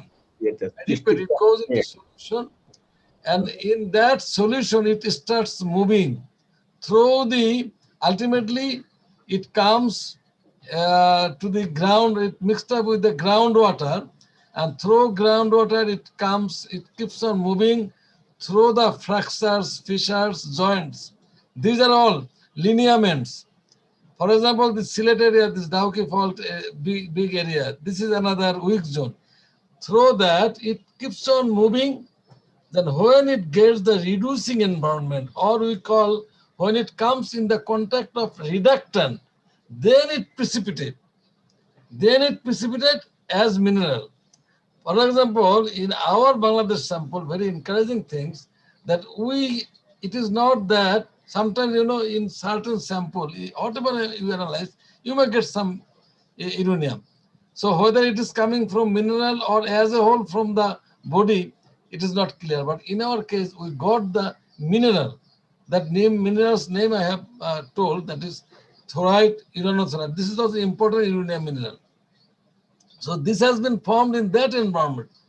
It has got some kind of reducing environment, then it has found there. That is the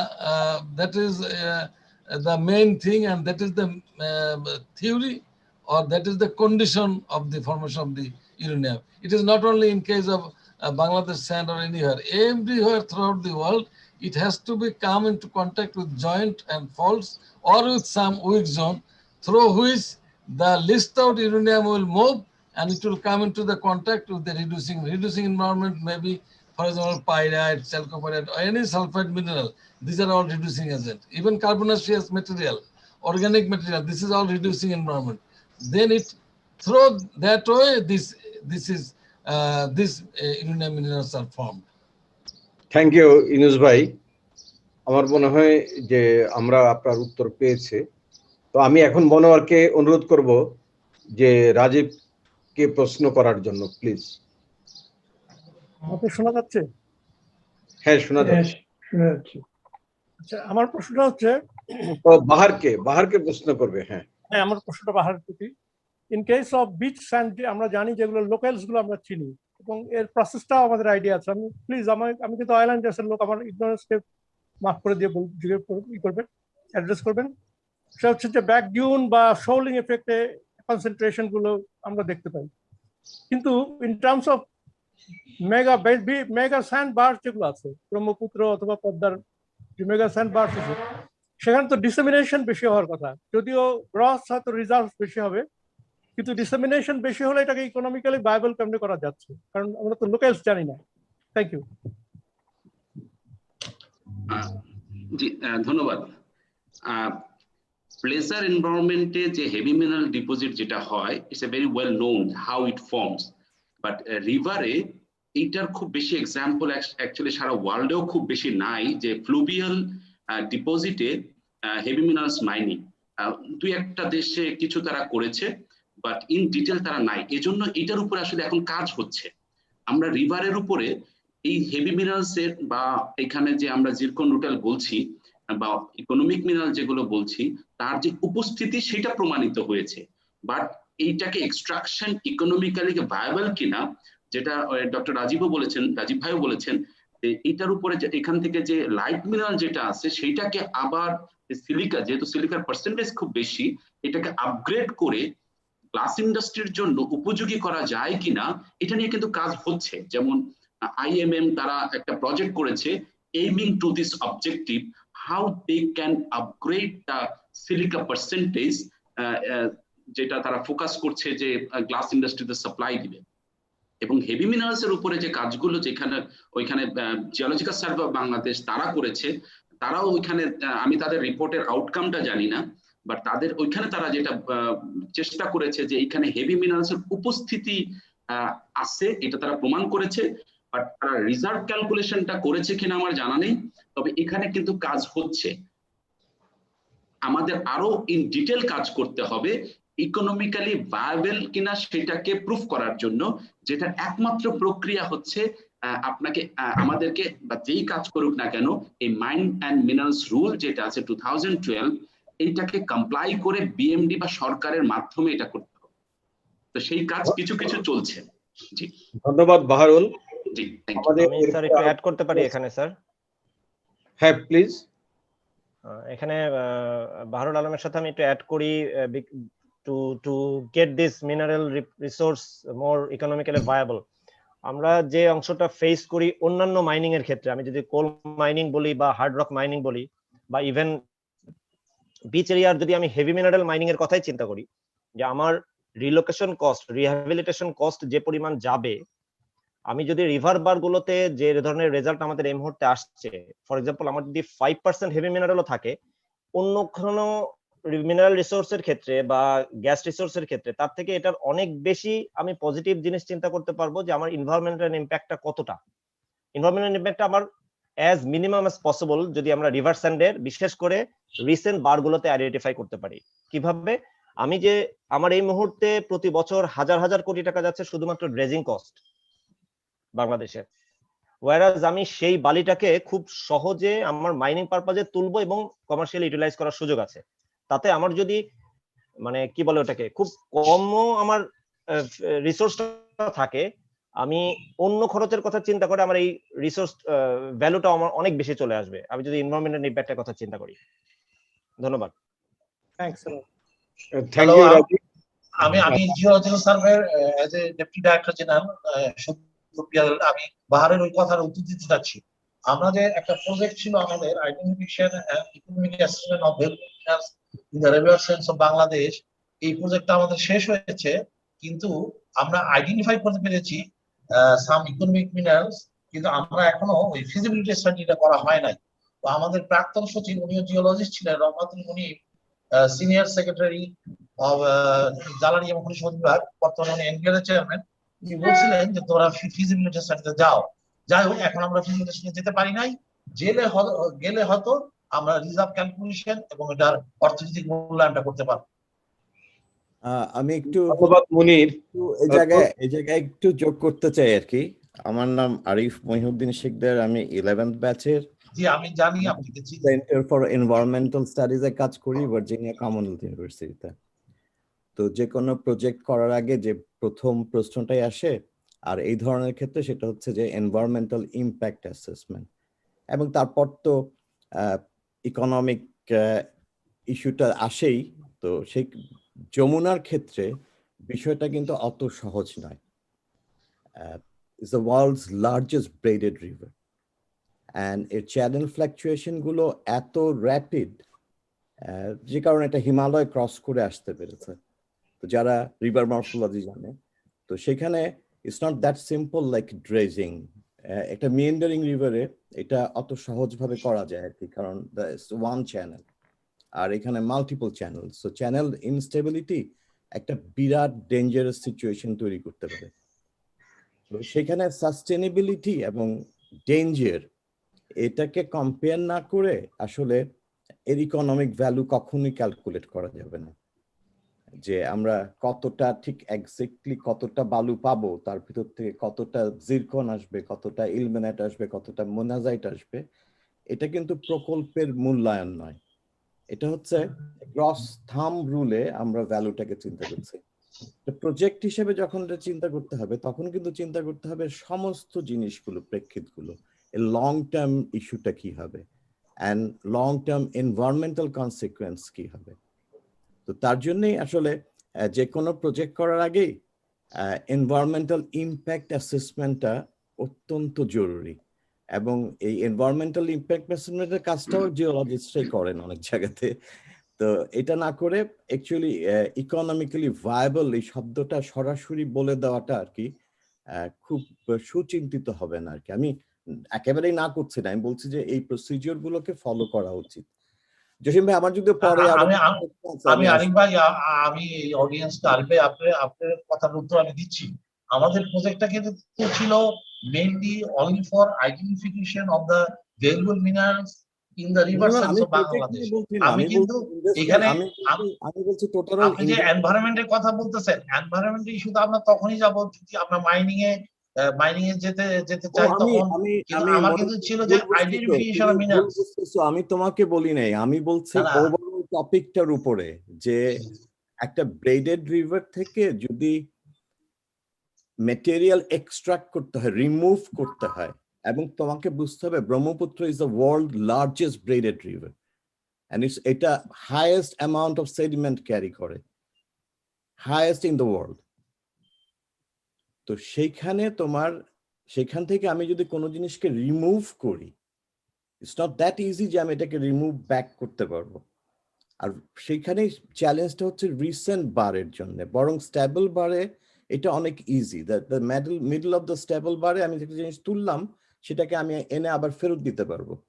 কিন্তু recent বারগুলো খুব unstable, এবং ইনস্টেবিলিটির সাথে যদি আমি আরো instability create করি, that might cause the damage. Azad ভাই বুঝতেছেন নিশ্চয়ই আমি কি বলতেছি? বিং এ জি আরিফ ভাই, আপনি কি বলতেছেন আমি বুঝতে পেরেছি। এখানে বাহার আছে, আমি জিওলজি প্রজেক্ট নিয়ে বলছি না, আমি ওভারঅল বিষয়টা নিয়ে বলছি। I am nothing with geology. ঠিক আছে। তবু আপনি জ্ঞাতার্থে আমি বলতে চাচ্ছি, there are so many stable bars in Brahmaputra and Jamuna rivers. Already অনেকগুলি স্টেবল বার হয়ে গেছে এবং বাহার সেটা জানে। এনভায়রনমেন্টাল ইমপ্যাক্ট অ্যাসেসমেন্ট করে যদি দেখা যায় যে this is safe for the environment, কোনো আপত্তি নাই। আমি বলছি যে এই জিনিসগুলো হচ্ছে দিস আর দ্য, বাট যমুনার ক্ষেত্রে এটা অত্যন্ত মারাত্মক হবে, অত্যন্ত মারাত্মক হবে। যথাযথ স্টাডি না করে জাস্ট বালুর মধ্যে কতটা ইলমেনাইট আছে আর কতটা জিরকন আছে এই দিয়েই ইকোনমিক ভ্যালু ক্যালকুলেট করা যাবে না। আরিফ ভাই, আপনি যে এনভায়রনমেন্ট অ্যাসেসমেন্ট কথা বলছেন, এটা শুধু জিওলজিক্যাল ক্ষেত্রেই না, বাংলাদেশের যে কোনো প্রজেক্টের ক্ষেত্রে এটা প্রযোজ্য। কিন্তু আমরা কি সেগুলি কি যথাযথভাবে ফলো করতে পারছি? বারবার আমি বুঝতে পারছি না তুমি কেন তোমার মত গায়ের উপর নিয়ে যাচ্ছ। আমি বলছি না আমি গায়ে নিয়ে যাচ্ছি না, আপনার সাথে আমি সমার্থক কথাই বলছি। অল ওভার দ্য ওয়ার্ল্ড আমি অনুরোধ করছি মহিউদ্দিন, আপনাদেরকে অনুরোধ করছি, আপনাদের আসলে আলোচনাটা অত্যন্ত একাডেমিক এবং প্র্যাকটিক্যাল এই আলোচনাটা হচ্ছে। তো আমাদের এই টোটাল আলোচনার উপর একটা সিনোপসিস বা রিভিউ এটা করার জন্য মুর্তজা আহমেদ অনেকক্ষণ অপেক্ষা করছে। সেটা করার পর আমরা হয়তো এই ডিসকাশন আরো কিছু প্রশ্ন আছে সেগুলো আমি তখন আসবো। না পাওয়া যাবে। হ্যাঁ, আমার মনে হয় যে তারপর করা যাবে, দিব আর কি। হ্যাঁ, তো আমার মনে হয় যে মুর্তজা আহমেদকে আমরা একটু ফ্লোরটা দেই, তারপর আরো দুই একটা কোশ্চেন আছে সেগুলো করবেন। আমার মনে হয় যে আপনাদের আলোচনাটা একটু যদি খুব সংক্ষিপ্ত হয় তাহলে এখন সারতে পারেন, যদি লম্বা হয় তাহলে আমরা পরে করি আর কি। কি বলেন? না আরিফ ভাই আমার কথাটা আশা করি বুঝতে পেরেছেন। আমি বলতেছি যে আমরা যদি ফিজিবিলিটি স্টাডি যখন করব বা এটার এনভায়রনমেন্টটা, সেটা তো পরের কথা। আমরা তো আইডেন্টিফিকেশনের স্তরে ছিলাম আমাদের প্রজেক্টে, যে আমাদের রিভার সেন্ডে আমাদের আইডেন্টিফিকেশন হেভি মেনাস কতটুকু, মানে কি কি হেভি মেনাস আছে এবং পকেটগুলি কি, সেই ইয়াতে আমরা ছিলাম। আমরা এখনো ফিজিবিলিটি স্টাডিতে যাইনি।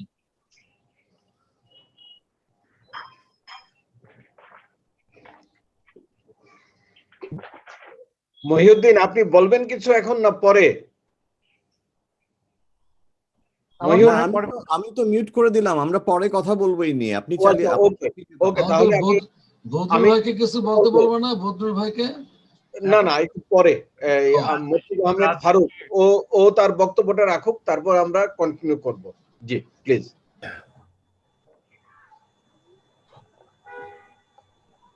আসসালামু আলাইকুম, আমি মুর্তজা আহমেদ।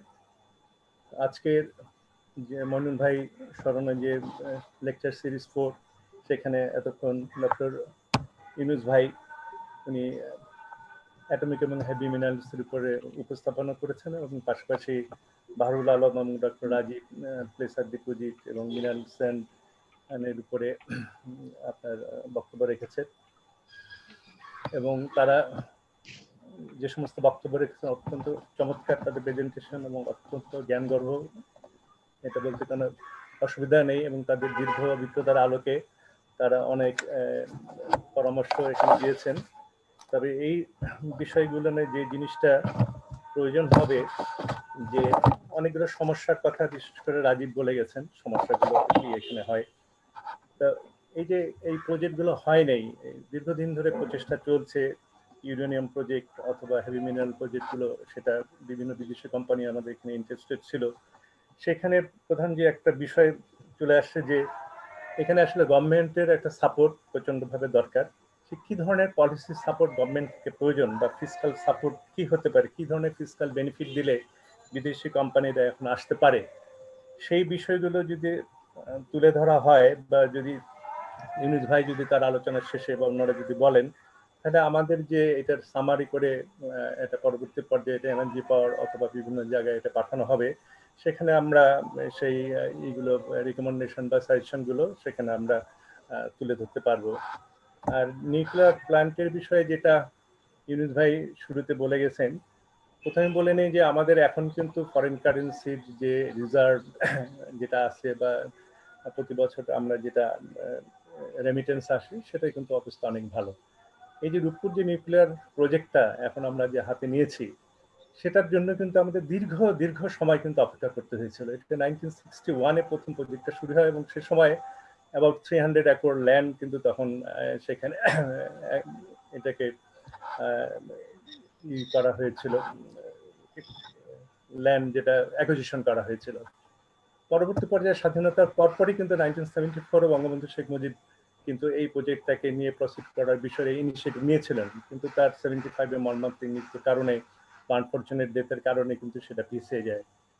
আবার এই প্রজেক্টটা কিন্তু 1996-এ যখন বর্তমান সরকার, শেখ হাসিনার সরকার, আওয়ামী লীগের সরকার যখন আসে, তখন কিন্তু একটা ড্রাফট ন্যাশনাল এনার্জি পলিসি গ্রহণ করা হয়েছিল। সে সময় সেই ড্রাফট ন্যাশনাল এনার্জি পলিসিতে কিন্তু এই বিষয়টা নেওয়া হয়েছিল যে রূপপুরের যে নিউক্লিয়ার প্ল্যান্ট আছে, যেটা পরিকল্পনা করা হয়েছিল, এবং শুরুতে পরিকল্পনা করা হয়েছিল অনলি 70 মেগাওয়াটের জন্য। হাওয়ার যাতে আমাদের দেশে এর উপর নিউক্লিয়ার প্ল্যান্টটা হয়, পলিসির মধ্যে কিন্তু নিউক্লিয়ার বেসড প্ল্যান্টের জন্য, পাওয়ার প্ল্যান্টের জন্য বিষয়টা গ্রহণ করা হয়। আবার কিন্তু জিনিসটা থেমে থাকে। এই সরকার 2009 সালে আসার পরে তারপরে আবার ইনিশিয়েটিভ নেয়, হওয়ার পরে আপনার একটা রাশিয়ার সাথে এমওইউ সাইন হয়। আপনারা সবাই জানেন নিউক্লিয়ারের পাওয়ার প্ল্যান্টের ভিতরে রাশিয়া হলো অগ্রণী। প্রথম 1954-এ ওয়ার্ল্ডে প্রথম যে এই নিউক্লিয়ার পাওয়ার প্ল্যান্টটা কনস্ট্রাকশন হয় এবং পাওয়ার জেনারেশন হয়, এবং সেটা ছিল মাত্র 6 মেগাওয়াটের প্ল্যান্ট। হাওয়ার সে সময় রাশিয়ার সাথে একটা আপনার এমওইউ সাইন হয়। পরবর্তী পর্যায়ে 2011 সালে এসে রাশিয়ার সাথে চুক্তি স্বাক্ষরিত হয় যে আমাদের দেশে নিউক্লিয়ার প্ল্যান্টটা হবে, এবং সেটা এখন আপনারা সবাই জানেন যে কনস্ট্রাকশন পর্যায়ে আছে, এবং আশা করা যাচ্ছে যে এন্ড অফ 2023 বা 24 এবং 25-এ এখানে দুটা রিয়েক্টর এখানে স্থাপন হতে যাচ্ছে, 1200 মেগাওয়াট করে, দুটা 2400 মেগাওয়াট আমাদের দেশে এটা হতে যাচ্ছে, এবং এটা বাস্তবায়নের পর্যায়ে আছে এবং খুব ভালো অবস্থায় আছে, এবং এটা বাস্তবায়ন হয়ে যাবে। তাহলে এই যে একটা প্রজেক্ট, এটা হওয়ার জন্য আমাদের 60 বছর অপেক্ষা করতে হয়েছে, এবং এটা গভর্নমেন্টের ইনিশিয়েটিভ এবং পলিসিগত সাপোর্ট এবং সব সাপোর্টের কারণে কিন্তু এটা সম্ভব হয়েছে। এবং আরো এই হলো যে আগামীতে এই একটা যেহেতু আমাদের প্ল্যান, দুটা রিয়েক্টর একটা প্ল্যান্টে হতে যাচ্ছে, সে কারণে কিন্তু আরো যে গভর্নমেন্ট এটা কেন হলো, 2009-এর যে গভর্নমেন্টের যে ভিশন 21 ছিল, সেই কারণে তখন কিন্তু পাওয়ার এবং এনার্জি সেক্টরের উপরে সরকার গুরুত্ব আরোপ করে, সেই জন্যই কিন্তু এটা সম্ভব হয়েছিল। এবং 2041 আমাদের ভিশন আছে, সেই জন্য 2031-এর মধ্যে অ্যানাদার নিউক্লিয়ার পাওয়ার প্ল্যান্টের জন্য কিন্তু অলরেডি সার্ভে কাজ হচ্ছে, এবং সেখানেও 2400 মেগাওয়াট 2031-এর মধ্যে করার বিষয়ে সরকারের চিন্তা এবং পরিকল্পনা আছে, এবং নেক্সট 2041-এর মধ্যে another 2400 megawatt nuclear power plant কিন্তু করার বিষয়ে পরিকল্পনা সরকার রয়েছে। সেটা হয়তো আগামী দেশের কোন যদি লোকেশন এবং সাইট পাওয়া যায়, যে ফ্যাক্টরগুলো একটা নিউক্লিয়ার প্ল্যান্টের জন্য প্রয়োজন, তাহলে কিন্তু সেটা হতে পারে। এই একটা বিষয় আমাদের নিউক্লিয়ার প্ল্যান্টের বর্তমান এবং ভবিষ্যতে কি হতে যাচ্ছে। আরেকটা বিষয় ইতিপূর্বে কেন হয় না, এটার জন্য যে হিউজ ইনভেস্টমেন্ট দরকার, সেই ইনভেস্টমেন্ট করার মতো অবস্থা বাংলাদেশ গভর্নমেন্টের ছিল না। অ্যাজ ফর এক্সাম্পল ধরেন যে এখন যে প্ল্যান্টটা হচ্ছে উপরে, সেটার জন্য প্রায় $14 বিলিয়ন আপনার যে ইনভেস্টমেন্ট সেটা রাশিয়া করবে, এবং সেটা আমাদেরকে 20 বছর এটা শুরু হওয়ার পরে 20 ইয়ার্সের মধ্যে এটা রিপেমেন্ট করতে হবে। অন্যান্য প্রজেক্ট পাওয়ার প্ল্যান্টের সাথে ডিফারেন্স থেকে সেসব কিন্তু একটা প্রজেক্ট লাইফে থেকে 20-25 ইয়ার্স, কিন্তু নিউক্লিয়ার পাওয়ার প্ল্যান্ট যখন হবে, এটা কিন্তু 75 ইয়ার্স থেকে 100 ইয়ার্স পর্যন্ত এটা লাইফটা আপনার কন্টিনিউ করবে। ফলে ইনিশিয়ালি এটা ইনভেস্টমেন্টটা বেশি হলো, লং টার্ম পাওয়ারের যে নিরাপত্তা বা এনশিওর যেটা বা সাপ্লাই যে বিষয়টা থাকে, সেটা কিন্তু এনশিওর করে যে কারণে। এবং 20 বছর পরে এখন যে কস্টটা থাকবে, ইলেকট্রিসিটি জেনারেশন কস্ট যেটা শুরুতে হবে, এটা কিন্তু 20 বছর পরে অনেক কমে আসবে, যেহেতু তার এটা বিশাল ইনভেস্টমেন্টটা চলে আসার পর অনলি ফুয়েল কস্ট যেটা নিউক্লিয়ার যেটা আপনার ব্যবহার করা হবে, নিয়ে আসা হবে, সেটার কস্টটা, সেটা পার পাউন্ড কস্ট এখন অ্যাবাউট $28-30, এবং সেটার পরিমাণটা তো খুব একটা বেশি না, যেটা ইউনিভার্সাইট বলেছে, যেমন 1 গ্রাম আপনার ইউরেনিয়াম দিয়ে 1 মেগাওয়াট পাওয়ার জেনারেশন করা যায়। তাহলে 2400-এর জন্য আপনার খুবই সামান্য কয়েক কেজি আপনার ইউরেনিয়ামের আপনার পার ডে আপনার প্রয়োজন পড়বে, 2.4 কেজি পার ডে আপনার প্রয়োজন পড়বে, এবং বছরে মাত্র কয়েক টন এখানে প্রয়োজন হবে এই প্ল্যান্টের জন্য। ফলে পরবর্তী পর্যায়ে যে ফুয়েল যেটা কস্টটা, সেটাই কিন্তু তার মেইন হবে, এবং ইলেকট্রিসিটি খরচটা কিন্তু অনেক কমে আসবে। এবং এই যে নিউক্লিয়ার প্ল্যান্ট আমাদের দেশে প্রথম হয়েছে বা হতে যাচ্ছে, এখনো হয়নি, হতে যাচ্ছে, কিন্তু আমাদের পাশাপাশি ইন্ডিয়াতে বলেন অনেক দেশেই আছে। যেমন ওয়ার্ল্ডের পায়োনিয়ার হলো কারা? পায়োনিয়ার হলো, যদিও রাশিয়া পায়োনিয়ার, কিন্তু সবচেয়ে বেশি নিউক্লিয়ার পাওয়ার জেনারেশন হচ্ছে কিন্তু ইউএসএতে। সেখানে 97,000 মেগাওয়াট পার ডে কিন্তু সেখানে এখন জেনারেশন হচ্ছে, এবং 96 রিয়াক্টর কিন্তু সেখানে মাধ্যমে। আমাদের এখানে দুটো রিয়াক্টর এখানে বসানো হবে, একটা রিয়াক্টরের স্ট্যান্ডার্ড ক্যাপাসিটি রিয়াক্টরগুলো কিন্তু 1000 মেগাওয়াট থেকে 1400 মেগাওয়াট পর্যন্ত। তারপরে সবচেয়ে বেশি কিন্তু এই নিউক্লিয়ার পাওয়ার প্ল্যান্ট ব্যবহার হচ্ছে কোথায়? সেটা হলো ফ্রান্সে, এবং ফ্রান্সে তাদের যে টোটাল ইলেকট্রিসিটি পাওয়ার জেনারেশন হচ্ছে, তার 75% হচ্ছে কিন্তু নিউক্লিয়ার দিয়ে, এবং ফ্রান্সে 58 নিউক্লিয়ার রিয়াক্টর সেখানে আছে। এরপরে রয়ে গেছে চায়না এবং আমাদের প্রতিবেশী ইন্ডিয়াতেই 23 রিঅ্যাক্টর আছে, যেখানে 7টা নিউক্লিয়ার পাওয়ার প্ল্যান্ট ইন্ডিয়াতে আছে এবং রিঅ্যাক্টর হলো 23 এবং আরো 7টা রিঅ্যাক্টর স্থাপনের বিষয়ে অনগোয়িং আছে এবং তাদের প্ল্যানিং এ অ্যানাদার 24 রিঅ্যাক্টর তারা কিন্তু ইন্ডিয়াতে তারা স্থাপন করবে এবং নিউক্লিয়ার বেস যে পাওয়ার প্ল্যান্ট গুলো এটার মাধ্যমে কিন্তু তারা পাওয়ার জেনারেশন করবে। ফলে একটা যে গভর্নমেন্টের সাপোর্টটা এসব ক্ষেত্রে অত্যন্ত প্রয়োজনীয়। এবং আরেকটা পাশাপাশি আমি ইনফরমেশন দিতে চাই, যে সমস্ত দেশে নিউক্লিয়ার জেনারেশন হচ্ছে, পাওয়ার জেনারেশন হচ্ছে, এক্সেপ্ট ফ্রান্স, অন্যান্য সমস্ত দেশেই কিন্তু কোলের কিন্তু একটা বড় অংশ সেখানে আছে। যেমন ইউএসএ তে এখনো 40% 20% কোল বেস কিন্তু ইলেকট্রিসিটি জেনারেশন হচ্ছে। চায়নাতে এখন অ্যাবাউট 60%। তারপরে আপনার সাউথ কোরিয়াতে 40%। এবং সাউথ কোরিয়া তাদের যে প্রোগ্রাম আছে 2024 এর মধ্যে তারা কিন্তু 50% তাদের টোটাল পাওয়ার জেনারেশন কিন্তু নিউক্লিয়ার পাওয়ার দিয়ে তারা করবে। ফলে নিউক্লিয়ার যে বিষয়টা, যেমন ওয়ার্ল্ড ওয়াইড একটা যে বিষয় আছে যে নিউক্লিয়ার প্ল্যান্ট বিভিন্ন দেশে যেমন ব্যবহার হচ্ছে, আমাদের দেশে কেবল শুরু হতে যাচ্ছে এবং আগামীতেও এইটার বিষয়ে যথেষ্ট আপনার সরকার ইনিশিয়েটিভ নিচ্ছে এবং আমরা আশা করতেছি যে আমাদের দেশে এটার যে ব্যবহার এবং এটা বৃদ্ধি পাবে। আর এই ইউরেনিয়াম প্রোডাকশন বা ইউরেনিয়ামের রিসোর্সের কথা যদি বলি, যেমন ইউরেনিয়ামের রিসোর্স সবচেয়ে বেশি কোথায়, কোন দেশে, সেটা হলো অস্ট্রেলিয়াতে, তারপর কাজাকিস্তানে, দেন কানাডা, এই তিনটা হলো মেজর। এরপর হলো রাশিয়া বা সাউথ আফ্রিকা। কিন্তু ইউরেনিয়াম প্রোডাকশন কিন্তু সবচেয়ে বেশি হয় কাজাকিস্তানে, দেন কানাডা, দেন অস্ট্রেলিয়া। এবং এইসব কাজাকিস্তানে প্রতি বছরে তাদের অ্যাবাউট 23,000 টন তারা প্রোডাকশন করে।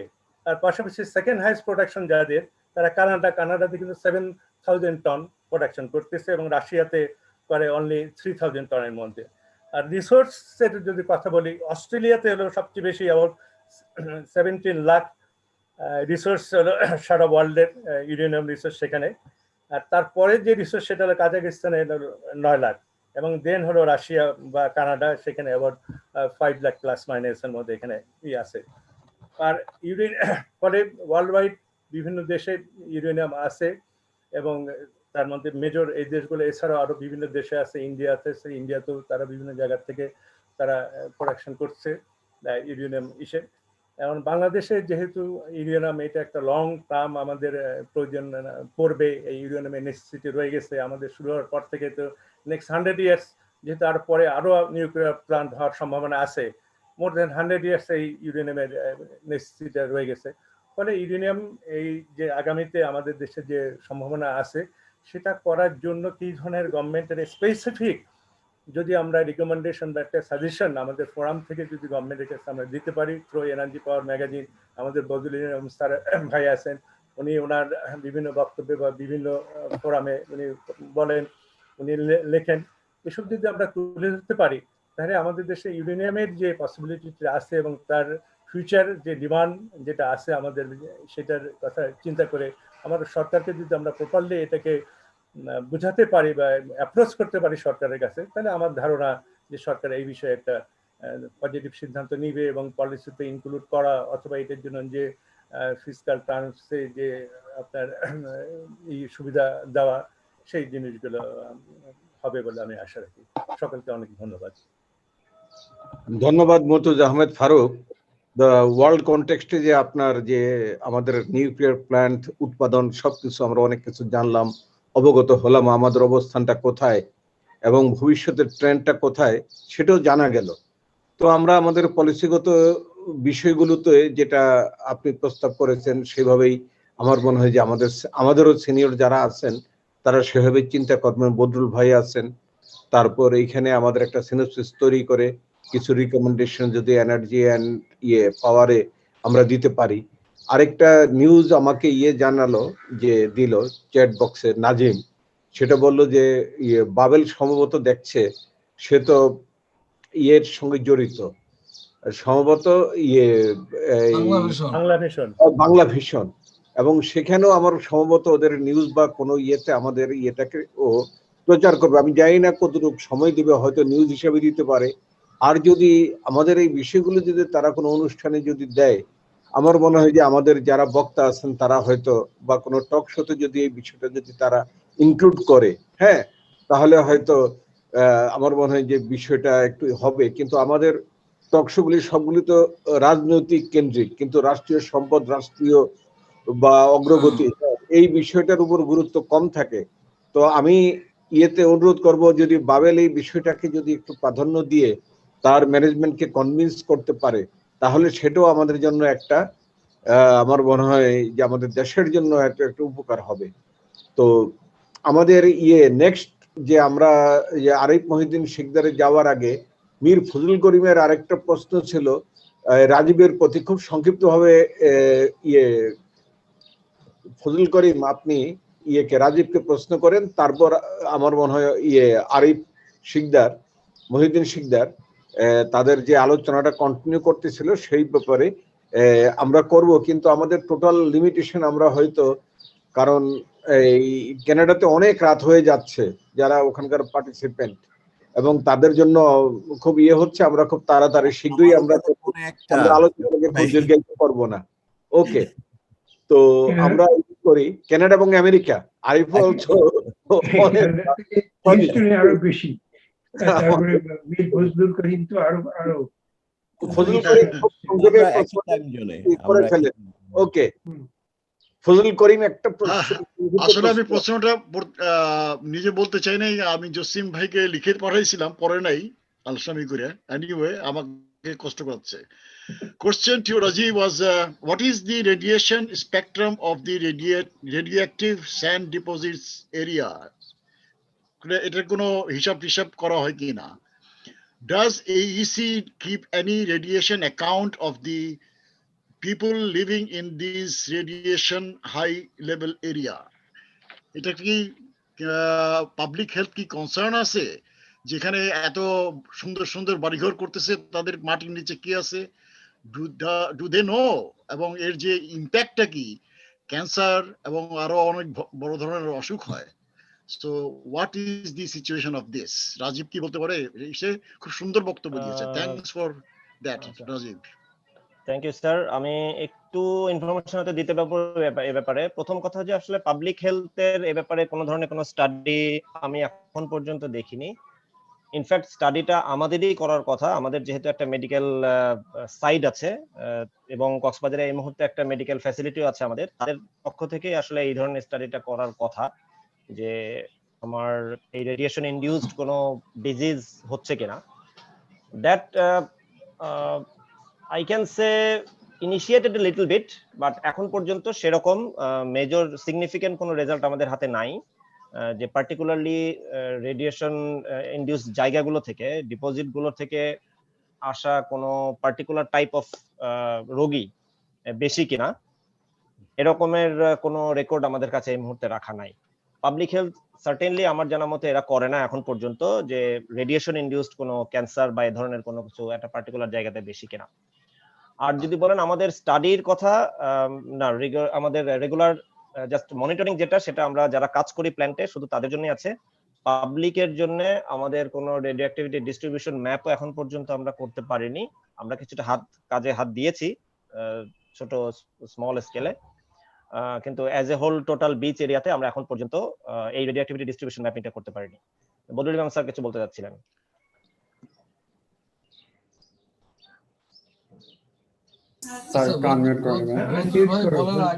বদরুল ভাই বলার আগে আমি 1 মিনিট একটু রাজীবকে সাপ্লিমেন্ট করতে চাই। আজাদ যে প্রশ্নটা করেছে খুবই ভালো একটা প্রশ্ন। আসলে আজাদের মাথার ভিতরে অনেক কিছু খেলতে থাকে।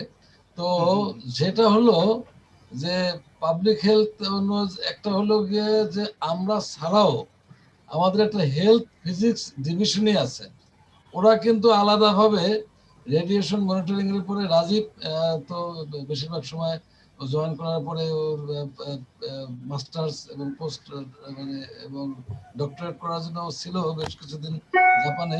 তো আমি জানি যে health physics division radiation monitoring এর ম্যাপ করেছে 1 নাম্বার, কোন কোন জায়গায় হায়ার দেন মানে ভেরি ডেঞ্জারাস লেভেল সেই জিনিসগুলি পয়েন্ট আউট করছে অ্যাটমিক এনার্জি। আর ইন এডিশন আমরা যারা অকুপেশনাল ওয়ার্কার মানে যারা আমরা সরাসরি প্ল্যান্টে কাজ করি বা ফিল্ডে কাজ করি, আমাদের আমাদের রেডিয়েশন মনিটরিং যেমন করা হয়, এবং আমার সময় আমি যখন ছিলাম তখন আমরা এই যে কলাতলি বিচ এবং বিভিন্ন গ্রাম অঞ্চলের লোকজনকে আমরা ডোসিমিটার দিয়ে আসতাম, ডোসিমিটার, এবং সেই ডোসিমিটার গুলান পিরিয়ডিক্যালি কালেক্ট করা হতো to see how much dose they are taking. তো এটা একটা এই ধরনের কার্যক্রম অ্যাটমিক এনার্জি চলমান আছে আমার জানা মতে। এখন অতটা ওইভাবে সিস্টেমেটিক করে কিনা আমার জানা নাই এই মুহূর্তে। আর দ্বিতীয়ত হলো যে প্রশ্নটা আজাদ করছে, ভেরি ভেরি ভাইটাল কোশ্চেন, যে যারা এই মোটেল হোটেলে বসবাস করতেছে তারা যে বিচের উপরে এবং এই রেডিও অ্যাক্টিভ স্যান্ডের উপরে তারা যে বিভিন্ন মোটেল করলো, তারা কি আদৌ জানে এটা? আনফর্চুনেটলি তারা জানে না, এবং এটার কনসিকুয়েন্স অত্যন্ত খারাপ হতে পারে। যার কারণে it would have been nice, প্রথমে আমাদের এই যেটা ওই বাহারুল তার বক্তব্য বলছে সুন্দরভাবে দেখাইছে, গোল্ড কোস্টকে অত্যন্ত সুন্দর, মানে শুধুমাত্র যে এই হেভি মিনারেল বা রেডিও অ্যাক্টিভ মিনারেলস এক্সপ্লয়টেশনের মাধ্যমে আর্থিক বেনিফিট তা না, হেলথ ওয়াইজ বেনিফিট এবং সমস্ত শহরের এনভায়রনমেন্টের জন্য, এনভায়রনমেন্ট ফ্রেন্ডলি করার জন্য ওটার বেনিফিট অনেক বেশি। আর রাজীব একটা ক্যালকুলেশন দেখাইছে, ওর ক্যালকুলেশন সেটা ঠিক আছে, সেটা কিন্তু অ্যাটমিক এনার্জি কেন্দ্রিক। আমরা অ্যাটমিক এনার্জিটা পাইলট প্ল্যান্টে যে মিনারেলটা প্রডিউস করি সেটা কোনোটা আমরা 4000 টাকা পার টন, 6000 টাকা পার টন, কিন্তু international price is much higher. সুতরাং ওই ক্যালকুলেশনটা রিভাইজড হবে। আর হলো আরেকটা তথ্য দেই যে অ্যাটমিক এনার্জি আমরা যখন কাজ করেছি তখন আমরা 5% হেভি মিনারেল পেলে ওটাকে ডিসকার্ড করে দিতাম, ওটা আমরা ক্যালকুলেশনই নিই না। পরবর্তীকালে এই যে বাহারের কোম্পানি প্রিমিয়ার মিনারেলস, তারা যখন এটাকে করছে অনেক গ্রেটার ডেপথ পর্যন্ত, তারা কিন্তু ওই পরিমাণ ডিপোজিট পাইছে শুধুমাত্র টেকনাফ এলাকায়। সুতরাং huge amount of resources are দেয়ার। আর রিভারের কথা তো বললাম, আরিফ সিকদার সাহেব যেটা বললো সেটা তো অবশ্যই প্রণিধানযোগ্য, এনভায়রনমেন্টাল স্টাডি করতে হবে, কিন্তু আমার কথা হলো যে শুরুটা করতে হবে। আমার কথা হলো যে মনে করেন Jamuna braided river, no doubt it, there are plenty of sandbars. একটা স্যান্ডবার দেও না, পরীক্ষামূলকভাবে করো। তারপর ইদানিং আরো আপনার বে অফ বেঙ্গল আইল্যান্ডসে অনেকগুলো আইল্যান্ডে, ওই যে ধলচর, ভাষার চর, that is all Bay of Bengal island, other than our atomic energy ওয়ার্কের বাইরে অনেক জায়গা আইডেন্টিফাই করা হয়েছে were huge amount of heavy mineral resources are there. একটা মিনিট। আর সর্বশেষে আমি আমাদের মুর্তজা আহমেদ ফারুক চিশতিকে অশেষ ধন্যবাদ দিই। হি talked like a nuclear scientist, nuclear geologist. পুরা পিকচারটা ও অনুধাবন করছে এবং মাথার ভিতরে নিয়ে আসছে। I am really proud of Chishti, you have done a great job. So Badrul ভাই প্লিজ। না, আমি একটু অ্যাড করতে চাই বদরুল ভাইয়ের আগে। ওই যে আমি ছোট্ট এক মিনিট, সেটা হলো যে এক মিনিট টু ডকুমেন্ট ইট। না, ইউনুস ভাইকে এবং রাজীবকে বলি আমি যে to document it please note it, যে আমি এখন আমেরিকাতে থাকি, দুর্ভাগ্যক্রমে যে আমি এখন আমেরিকায় থাকি। তো সেটা হলো যে আমার একটা ব্যাজ আছে ন্যাশনাল লেভেলে, ন্যাশনাল ডাটাবেজে, যারা নাকি নিউক্লিয়ার মেটেরিয়াল নিয়ে কাজ করে, রেডিও অ্যাক্টিভ মেটেরিয়াল নিয়ে কাজ করে। আমি জিওলজিস্ট হিসেবে কাজ করতে হয়েছে। তো আই হ্যাভ এ ব্যাচ, প্রত্যেকটা মানুষ প্রত্যেকের জন্য একটা করে ব্যাচ থাকবে, that has to be counted every month অথবা এভরি 5 months or 6 months। এটা আপনারা নোট করে নিন। অ্যাটমিক এনার্জিতে আমার রিকমেন্ডেশন আমার তরফ থেকে যাবে। Thank you very much. Badrul ভাই একটু বদরুল ভাইয়ের কাছে যাওয়ার আগে আমি একটা ভেরি শর্ট আধা মিনিটে একটা ইনফরমেশন দিতে চাই। সেটা হলো যে আমরা হেভি মিনারেল নিয়ে কথা বলছি। হেভি মিনারেল নিয়ে কিন্তু অ্যাটমিক এনার্জি ছাড়াও আমরা জানি যে জয়পুরহাটে ওখানে মাইনিং ইনস্টিটিউট আছে, এটা বিসিএসআই এর আন্ডারে। তারা কিন্তু প্রচুর কাজ সেখানে করতেছে, জয়েন্ট স্টাডি করতেছে, নিজেরা কাজ করতেছে। তারা ওই রিভার সান্ডের উপরে সে যমুনা এবং ওই অঞ্চলে যে সমস্ত নদী আছে তারপর কাজ করতেছে। গ্রানাইট রক যেটা আছে মধ্যপাড়ায় পাওয়া যাচ্ছে, সেখান থেকে কিভাবে জেমসের স্টোন পাওয়া যায় করা যায় সেটা। যদিও মাইনিং ইনস্টিটিউটের কাজটা ভিন্ন, বা যে কারণে মাইনিং ইনস্টিটিউট তৈরি করা হয়েছিল এটা হয়তো একটা সাইট হতো, কিন্তু মাইনিং প্রপার আমাদের দেশে কি হবে না হবে সেইখানে এখন গুরুত্ব নাই। কিন্তু বিষয়টা হলো যে এই বিষয়ে কিন্তু হেভি মিনারেলের উপরে এবং রিভার স্যান্ডের উপরে বিভিন্ন ধরনের কাজ কিন্তু তারা করতেছে। তাদের ওখানে অনেক পাবলিকেশন আছে, তারাও অনেক ম্যাপ করতেছে এবং সেটাও একটা সরকারি সংস্থা, তারা ওখানে আছে। ফলে এইখানে আমার যেটা ধারণা যে অ্যাটমিক এনার্জি সেন্টার এবং এই বিসিএসআইআর বা ওই যদিও একই ইসের অধীনে এইখানে একটা যে কাজগুলো চলতেছে এখানে একটা গ্যাপ রয়ে গেছে। এখন বদরুল ভাই প্লিজ আপনি বলেন।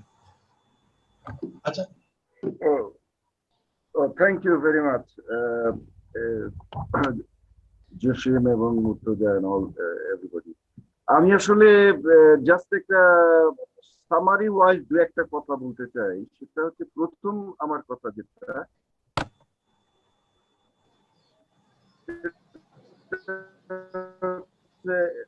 আমি খুব থ্যাংকস বাহালুল এন্ড রানি করে যে বেসিক বক্তব্যগুলো। কারণ একটা দেশে অ্যাকচুয়ালি রিসোর্স কি আছে না আছে এইটা আমি কতটুকু পারলাম কমার্শিয়ালাইজেশনে যেতে সেটা তো একটা পরের কথা, কিন্তু বেসিক যে জিনিসটা, ফান্ডামেন্টাল যে জিনিসটা, সেটা হচ্ছে এইটা সম্পর্কে যথাযথ নলেজ বেস তৈরি করা। এবং আমাদের দেশের যে ল্যাকিংটা আমাদের মধ্যে আছে সেটা হচ্ছে যে আমরা কিন্তু জানি না exactly how rich we are or how poor we are. আমরা অলরেডি লেবেলড ওয়ার্ল্ড ওয়াইড, আমরা আমাদের কাছে লেবেল করে দেওয়া হয়েছে যে বাংলাদেশ একটা পুয়ার কান্ট্রি, কিন্তু আসলে কি আমরা কতটা পুয়ার? তো এই জিনিসগুলা তখনই আমরা ভালোভাবে একদম সোজাভাবে দাঁড়িয়ে বলতে পারবো যখন আমাদের নলেজ বেসটা ওই রকম স্ট্রং হবে। এবং এই নলেজ বেস স্ট্রং হওয়ার একটা পূর্ব শর্ত বা মানে মেইন ফান্ডামেন্টাল অ্যাসপেক্ট সেটা হচ্ছে যে এটাকে নিয়ে নার্চার করা। নার্চার কিভাবে হবে? If you don't talk you don't nurture. সুতরাং এই যে আমি আবার পুরনো কথাটা আবার নতুন করে বলি, আমাদের এই যে ফোরামটার যারা উদ্যোক্তা, এইটার গুরুত্ব কিন্তু অত্যন্ত বেশি। This is the only forum যেখানে আমরা বাংলাদেশকে কিন্তু একটা জায়গায় নিয়ে যেতে চেষ্টা করছি। মানে হেভি মিনারেল নিয়ে আমরা কতটা বিক্রি করলাম সেটা অ্যাসপেক্ট, এটা অ্যাসপেক্ট একটা অ্যাসপেক্ট যেটা নিয়ে প্লাস মাইনাস পক্ষে বিপক্ষে বিতর্ক তো হবেই, কিন্তু ফান্ডামেন্টাল যে জিনিসটা যে how much and what do we pointedly এটাকে নিয়ে আসা, এটাই হলো আমাদের জিওলজিস্টদের প্রথম কাজ। তো সেই রেসপেক্টে কিন্তু আজকে ইউনুস এবং বাহালুল এবং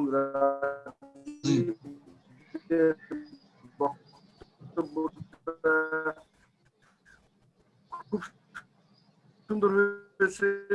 ইউনুসকে আমি বিশেষভাবে ব্যক্তিগত জানি সেটা নিয়ে কাজ করে এবং এটাকে প্রসার করার জন্য উদ্যোগী হয়। তো কোশ্চেন কিন্তু বেশ অনেক কিছু আছে, আমাদের সময় সীমিত বলে সবাই সব কোশ্চেন করতে পারে না। তবে লেটলি যে প্রশ্নটা আলোচিত হচ্ছিল যে রেডিও অ্যাক্টিভিটি ওখানে কি ধরনের এনভায়রনমেন্টাল মানে ডিগ্রেডেশন বা এফেক্ট করে, সেইটার ব্যাপারে আমি একটা প্রশ্ন করতে চাই। Do you know anybody of you, বিশেষ করে যারা বক্তা আছেন, যে একটা কাজ করা হয়েছিল, এর নাম বোধহয় আমাদেরই ডিপার্টমেন্টের একটা ছাত্র সিদ্দিক, সে বোধহয় জাপানে গিয়ে রেডিও অ্যাক্টিভ মিনারেল গুলা নিয়ে কিছু আসার পরে বোধহয় এই ধরনের একটা রিপোর্ট দিতে যে এখানে কক্সবাজারের sea beach is a dangerous place, এখানে ground water has been contaminated with radioactive source and there has been a increased level of cancer occurrences. এই ধরনের রিপোর্ট আমি টেলিভিশনে দেখেছি, পেপারে দেখেছি, I have no knowledge about it. তো আজকে আমাদের যে what do you think about it, number one.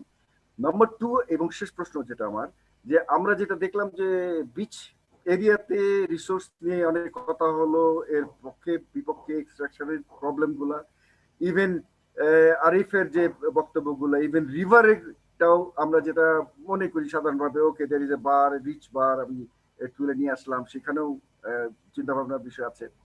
কিন্তু এই জিনিসটা কিন্তু কেউ পয়েন্টেডলি আলোচনা করলো না। আমি যতদূর জানি, এটা ভুল হতে পারে, যে আমাদের অফশোর আইল্যান্ড যেগুলো প্রতিনিয়ত তৈরি হচ্ছে, একেবারে very new, very southern part of বাংলাদেশে যেগুলো ছোট ছোট অফশোর আইল্যান্ড, যেখানে এনভায়রনমেন্টাল কন্টামিনেশনের কিছু নাই, সেখানে যদি হেভি মিনারেলস রিচ থাকে তাহলে কেনই টার্গেট দোজ? সুতরাং এই দুটো প্রশ্ন দিয়ে আমি আমার বক্তব্য শেষ করলাম। যদি আলোচনায় এই উত্তরগুলো আসে তাহলে আমি খুশি হব, otherwise it's okay. Thank you. ধন্যবাদ বদরুল ভাই।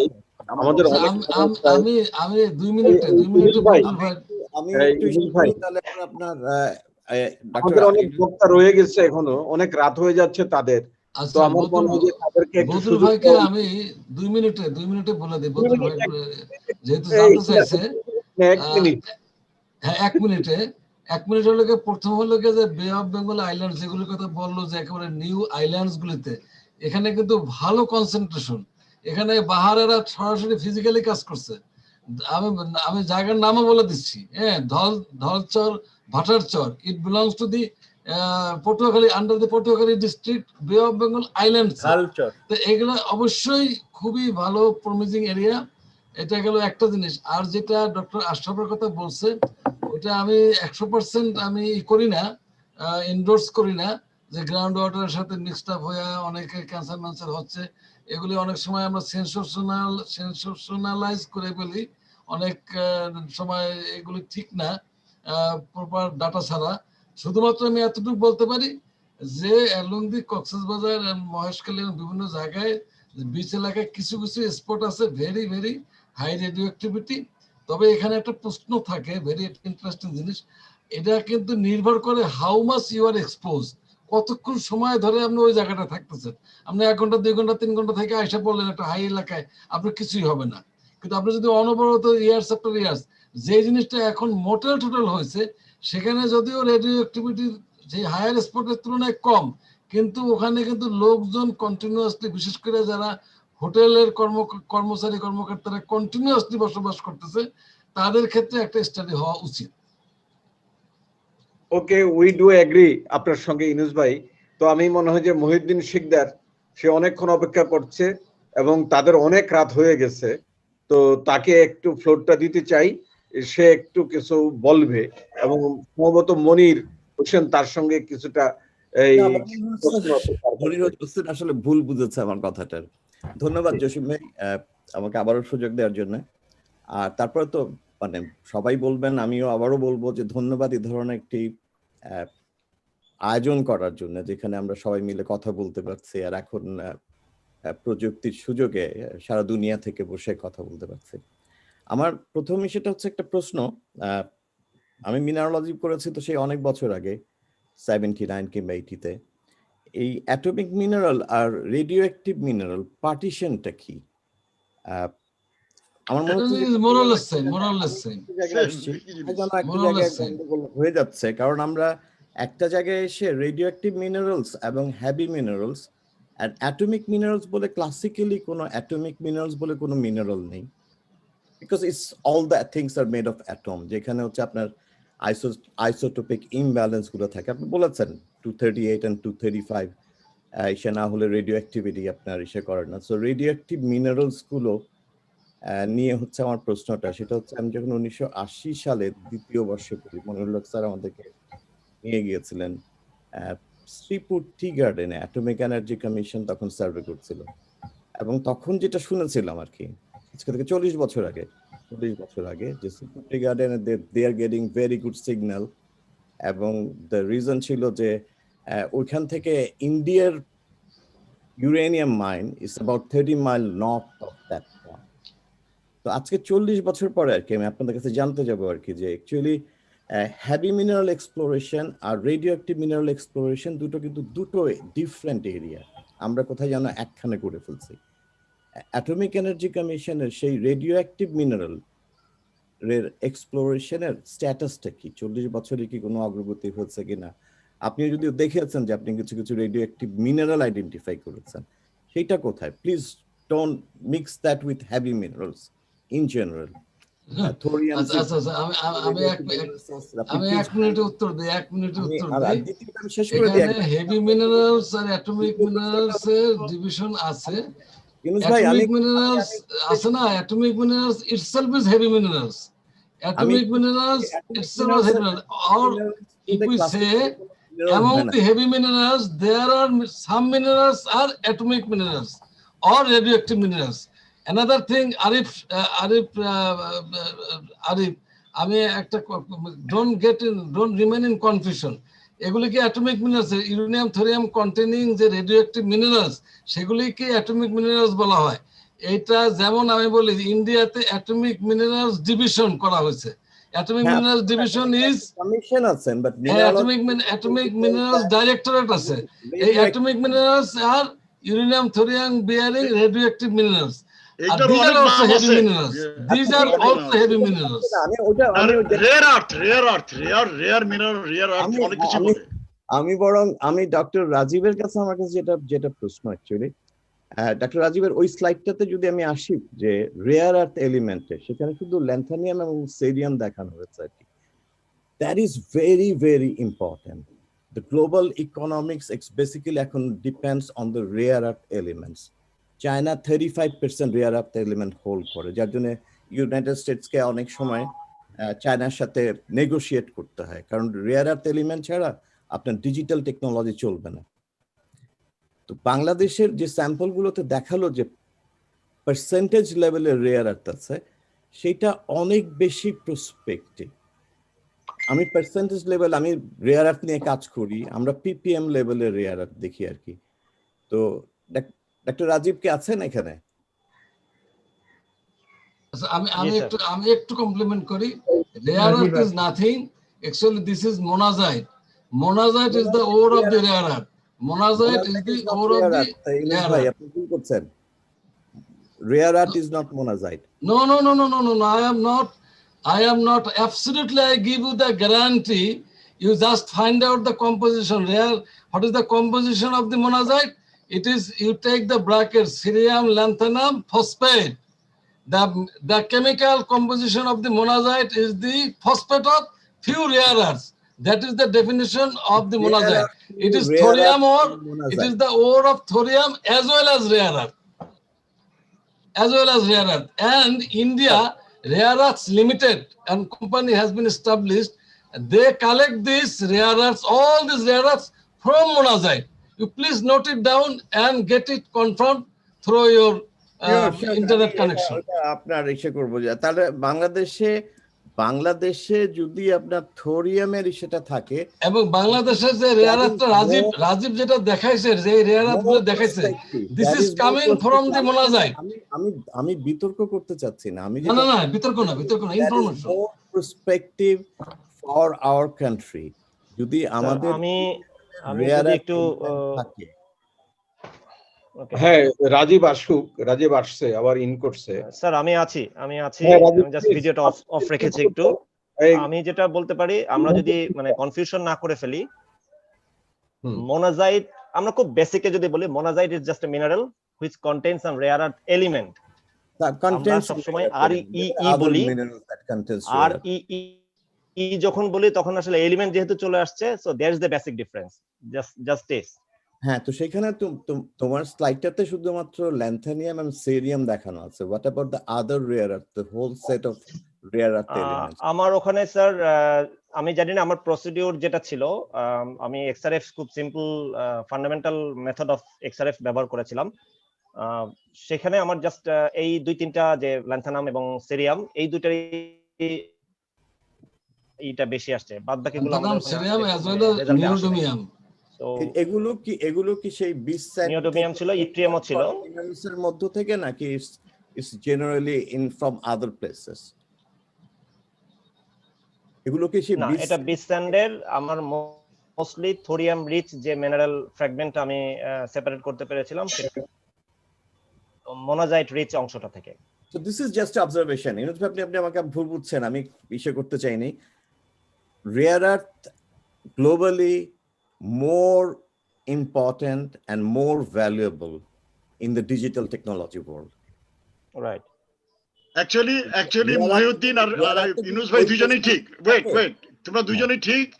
Actually our দুজনেই wrong, because monazite is a phosphate mineral. Basically is a phosphate mineral. এর ভিতরে phosphate of rare earth। হ্যাঁ, phosphate rare earth। এর ভিতরে কিছু সব মোনাজাইট না, কিছু মোনাজাইটে, রাজীব যেটা বললো, কিছু মোনাজাইটে ইউ ক্যান গেট থোরিয়াম। সব মোনাজাইটে পাওয়া যায় না, সব জায়গায় মোনাজাইটে পাওয়া যায় না। কিছু কিছু জায়গাতে আছে। না থোরিয়াম সব মনোজাইটই আছে। না না না আজাদ না না না আজাদ মোনোজাইটের টাইপ আছে, অনেকগুলো মোনোজাইট আছে। হ্যাঁ দেয়ার আর ডিফারেন্ট টাইপ অফ থোরিয়াম থাকবেই, থোরিয়াম থাকবে। 5 টাইপসের মোনোজাইট হ্যাঁ আছে। আছে কিন্তু সব আমার মনে হয় যে থাকবেই। বিতর্কতে আমরা দীর্ঘ করব না, বিতর্ককে আমরা দীর্ঘ করব না, এটা অনেক ফান্ডামেন্টাল এবং ইয়েতে কনসেপচুয়াল অনেক না না এটা ফান্ডামেন্টাল না, এটা খুব serious. This is a very serious thing. মোনোজাইটের যে ব্যাপারটা is a very serious thing. এর ভিতরে থোরিয়াম আছে। Thorium is one of the highest radioactive, যেটা যদি বাংলাদেশের মাটিতে এখানে ওখানে ছড়ায় থাকলে পরে it has to be documented. Okay okay thanks. তো আমার মনে হয় যে কি আছেন আপনি একটু আপনি একটু তাড়াতাড়ি করেন। আমার মনে হয় যে দিস ইজ একবারে পিওরলি একাডেমিক ডিসকাশন। হ্যাঁ, এই একাডেমিক ডিসকাশন হয়তো অনেকে উপভোগ করছে আর অনেকের সময়ও হয়ে যাচ্ছে। তো আমরা তাড়াতাড়ি সংক্ষিপ্তভাবে শেষ করেন। আমার মনে হয় যে এটা প্রলম্বিত হবে যেভাবে আগাচ্ছে। তো আমরা চাচ্ছি যে খুব তাড়াতাড়ি আমাদের ইয়েগুলো, তারপর আমাদের নাজ ভাই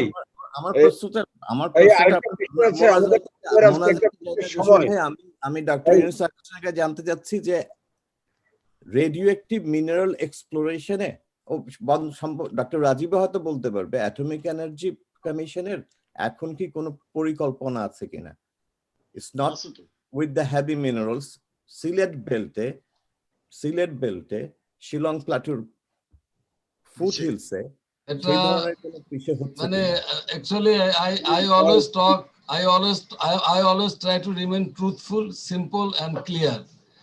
I am very pained that Atomic Energy Commission is the pioneer to carry out the exploration of atomic minerals, or in other words radioactive minerals as well as heavy minerals.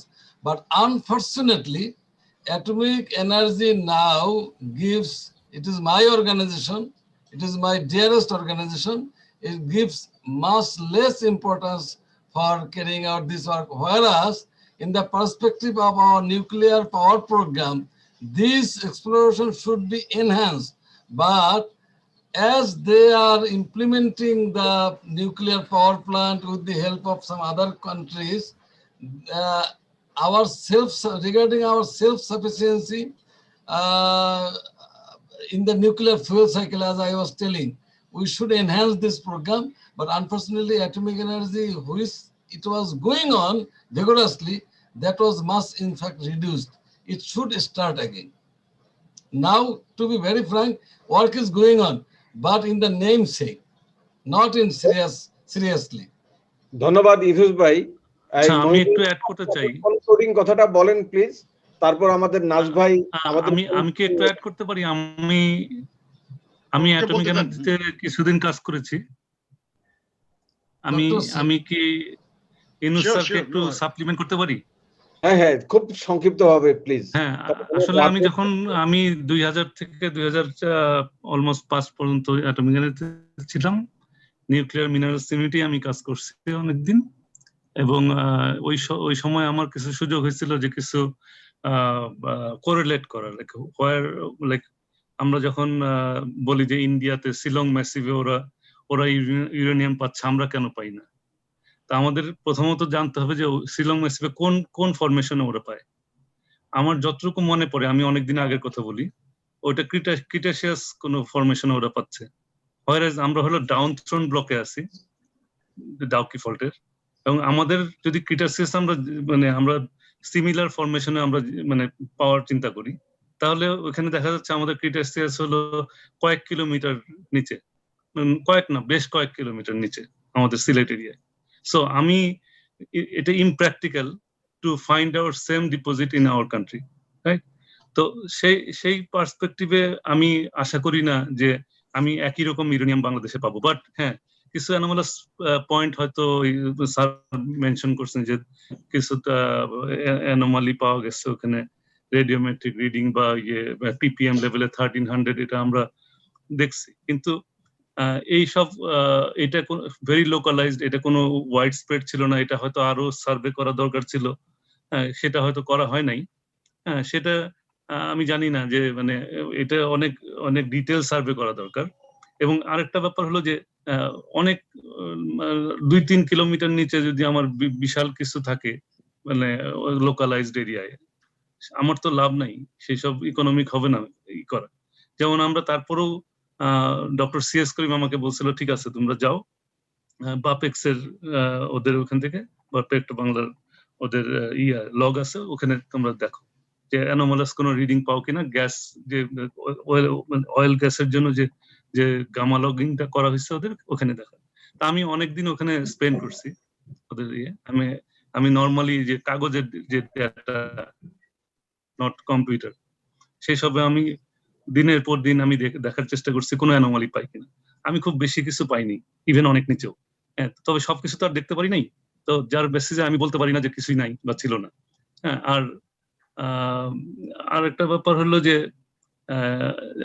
মানে এই জিনিসটা নিয়ে হয়তো মানে অ্যাটমিক এনার্জিকে ব্লেমও করা যায় আবার করাও যায় না, কারণ এটার বেসিক্যালি সেই পরিমাণ ফোকাস যদি না থাকে, আর আমরাও অ্যাটমিক এনার্জির ব্যর্থতা জিওলজিস্টদের যেটা আমাদের, যে আমরা হয়তো এটাকে নিয়ে আরো ডিটেল বা আরো ভালো কিছু রেজাল্ট দেখাইতে পারিনি, যার ফলে হয়তো এটা আগায় নাই।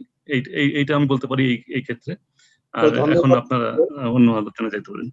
ধন্যবাদ আপনাকে। তো আমরা আমার মনে হয় যে আলোচনা আমাদের কনক্লুডিং পর্যায়ে এসেছে, তো আপনারা শেষ পর্যন্ত থাকবেন, এরপর আমাদের নাজ ভাই কনক্লুডিং বক্তব্য দিবেন, তারপর আমাদের একটা ঘোষণা আছে, আপনারা সবাই ক্ল্যাপ দিয়ে সেটাকে স্বাগতম করবেন। আমি এখন বলছি না সেটা, আমাদের নাজ ভাই এখন কনক্লুডিং বক্তব্য দিবেন। That was very interesting. আমার মনে হয় প্রত্যেকটা লেকচার সেশন একটার থেকে একটা আরো বেশি ইন্টারেস্টিং হচ্ছে, এবং আজকে তো মানে অ্যাটমিক মিনারেল হেভি মিনারেল সম্বন্ধে যা শুনলাম, আমি তো ওই সময় 1965-69 আমরা শুধু হেভি মিনারেল শুনেছি আর কি, ওই গাইগার কাউন্টার এই পর্যন্ত। তারপরে এখন বুঝতে পারছি যে অনেক কাজ হয়েছে heavy minerals এর উপরে. It was very commendable, and I thank you all for attending, and inshallah we'll see you again on the next one. Thank you very much. তো আমি সবার দৃষ্টি আকর্ষণ করছি এবং সবার করছি, আমরা শুনতে পেয়েছি আমাদের নাজ ভাইয়ের আজকে জন্মদিন, তো আমরা নাজ ভাইকে ক্ল্যাপ দিয়ে এবং আমরা তাকে জন্মদিনটাকে উপভোগ করতে চাই। আর যদি আপনারা সমবেত কণ্ঠে হ্যাপি বার্থডে পরে ইয়েতে আমার মনে হয় যে সেটা শুরু করতে পারি। হ্যাপি বার্থডে ভাই, Happy birthday dear Naz bhai, happy birthday to you. Thank you. And today I am 74 years. Only. আচ্ছা, আমরা সেই You look 47.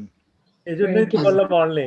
আচ্ছা, আমরা তো নাজ ভাই, আমরা জানি না কবে আয়োজন করা হবে। নাজ ভাইয়ের গান থেকে বঞ্চিত 1 নাম্বার, সেটা আমি জানি না কবে কি করা যায়। আর আরেকটু ইনফরমেশন আমি দেই, আজকে নাজ ভাইয়ের জন্মদিন, আজকের দিনে আমি প্রেজেন্টেশন দিতে পারলাম, এটা আমার জন্য একটা আলাদা অনুভূতি। আর একটা ইনফরমেশন আমি দেই যে 27শে February is a memorable day for me, because I joined atomic energy commission first time on 27th February 1978, and 27শে ফেব্রুয়ারি সেইভাবে নাজ ভাইয়ের জন্মদিনের সাথে আমার চাকরিতে জয়েনিং এর একটা কোইন্সিডেন্স, আমার জন্ম মানে চাকরি জীবনের জন্ম, তো আমাকেও আপনারা ইচ্ছা করলে উইশ করতে পারেন। তোমার ওখানে 27, আমার এখানে 26। অ্যাটমিক এনার্জি ইউনুস ভাই 27 তারিখ, নাজ ভাইয়ের জন্মদিন, থ্যাংক ইউ, সবকিছু মিলে। এবং আমাদের সাথে আমাদের ইয়াংগেস্ট পার্টিসিপেন্ট আছে টুম্পা, বদুল ভাইয়ের ছাত্রী, বয়স হয়তো। টুম্পার কিছু বলা উচিত, টুম্পার থেকে আমাদের 1 মিনিট শোনা উচিত। আর এখন 27 জন পার্টিসিপেন্ট আছে, আমি বাদে। আমাদের আনুষ্ঠানিক শেষ, এখন সবার অনুভূতি কেউ বলতে পারে।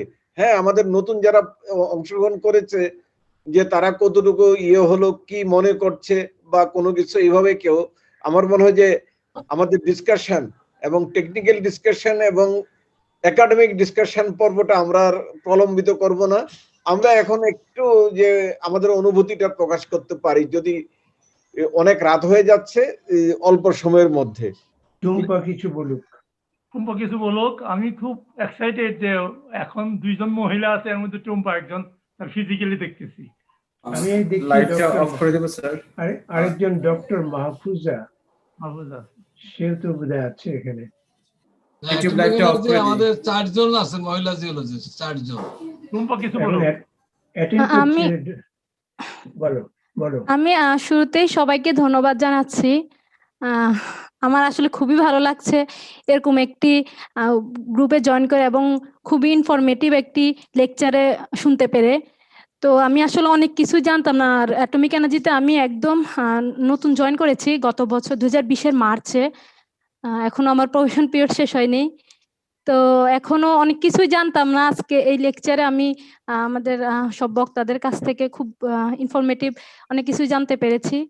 আর আর ভবিষ্যতেও আমি এই গ্রুপে জয়েন থেকে আরো অনেক কিছু জানবো আশা করি। আর ধন্যবাদ সবাইকে।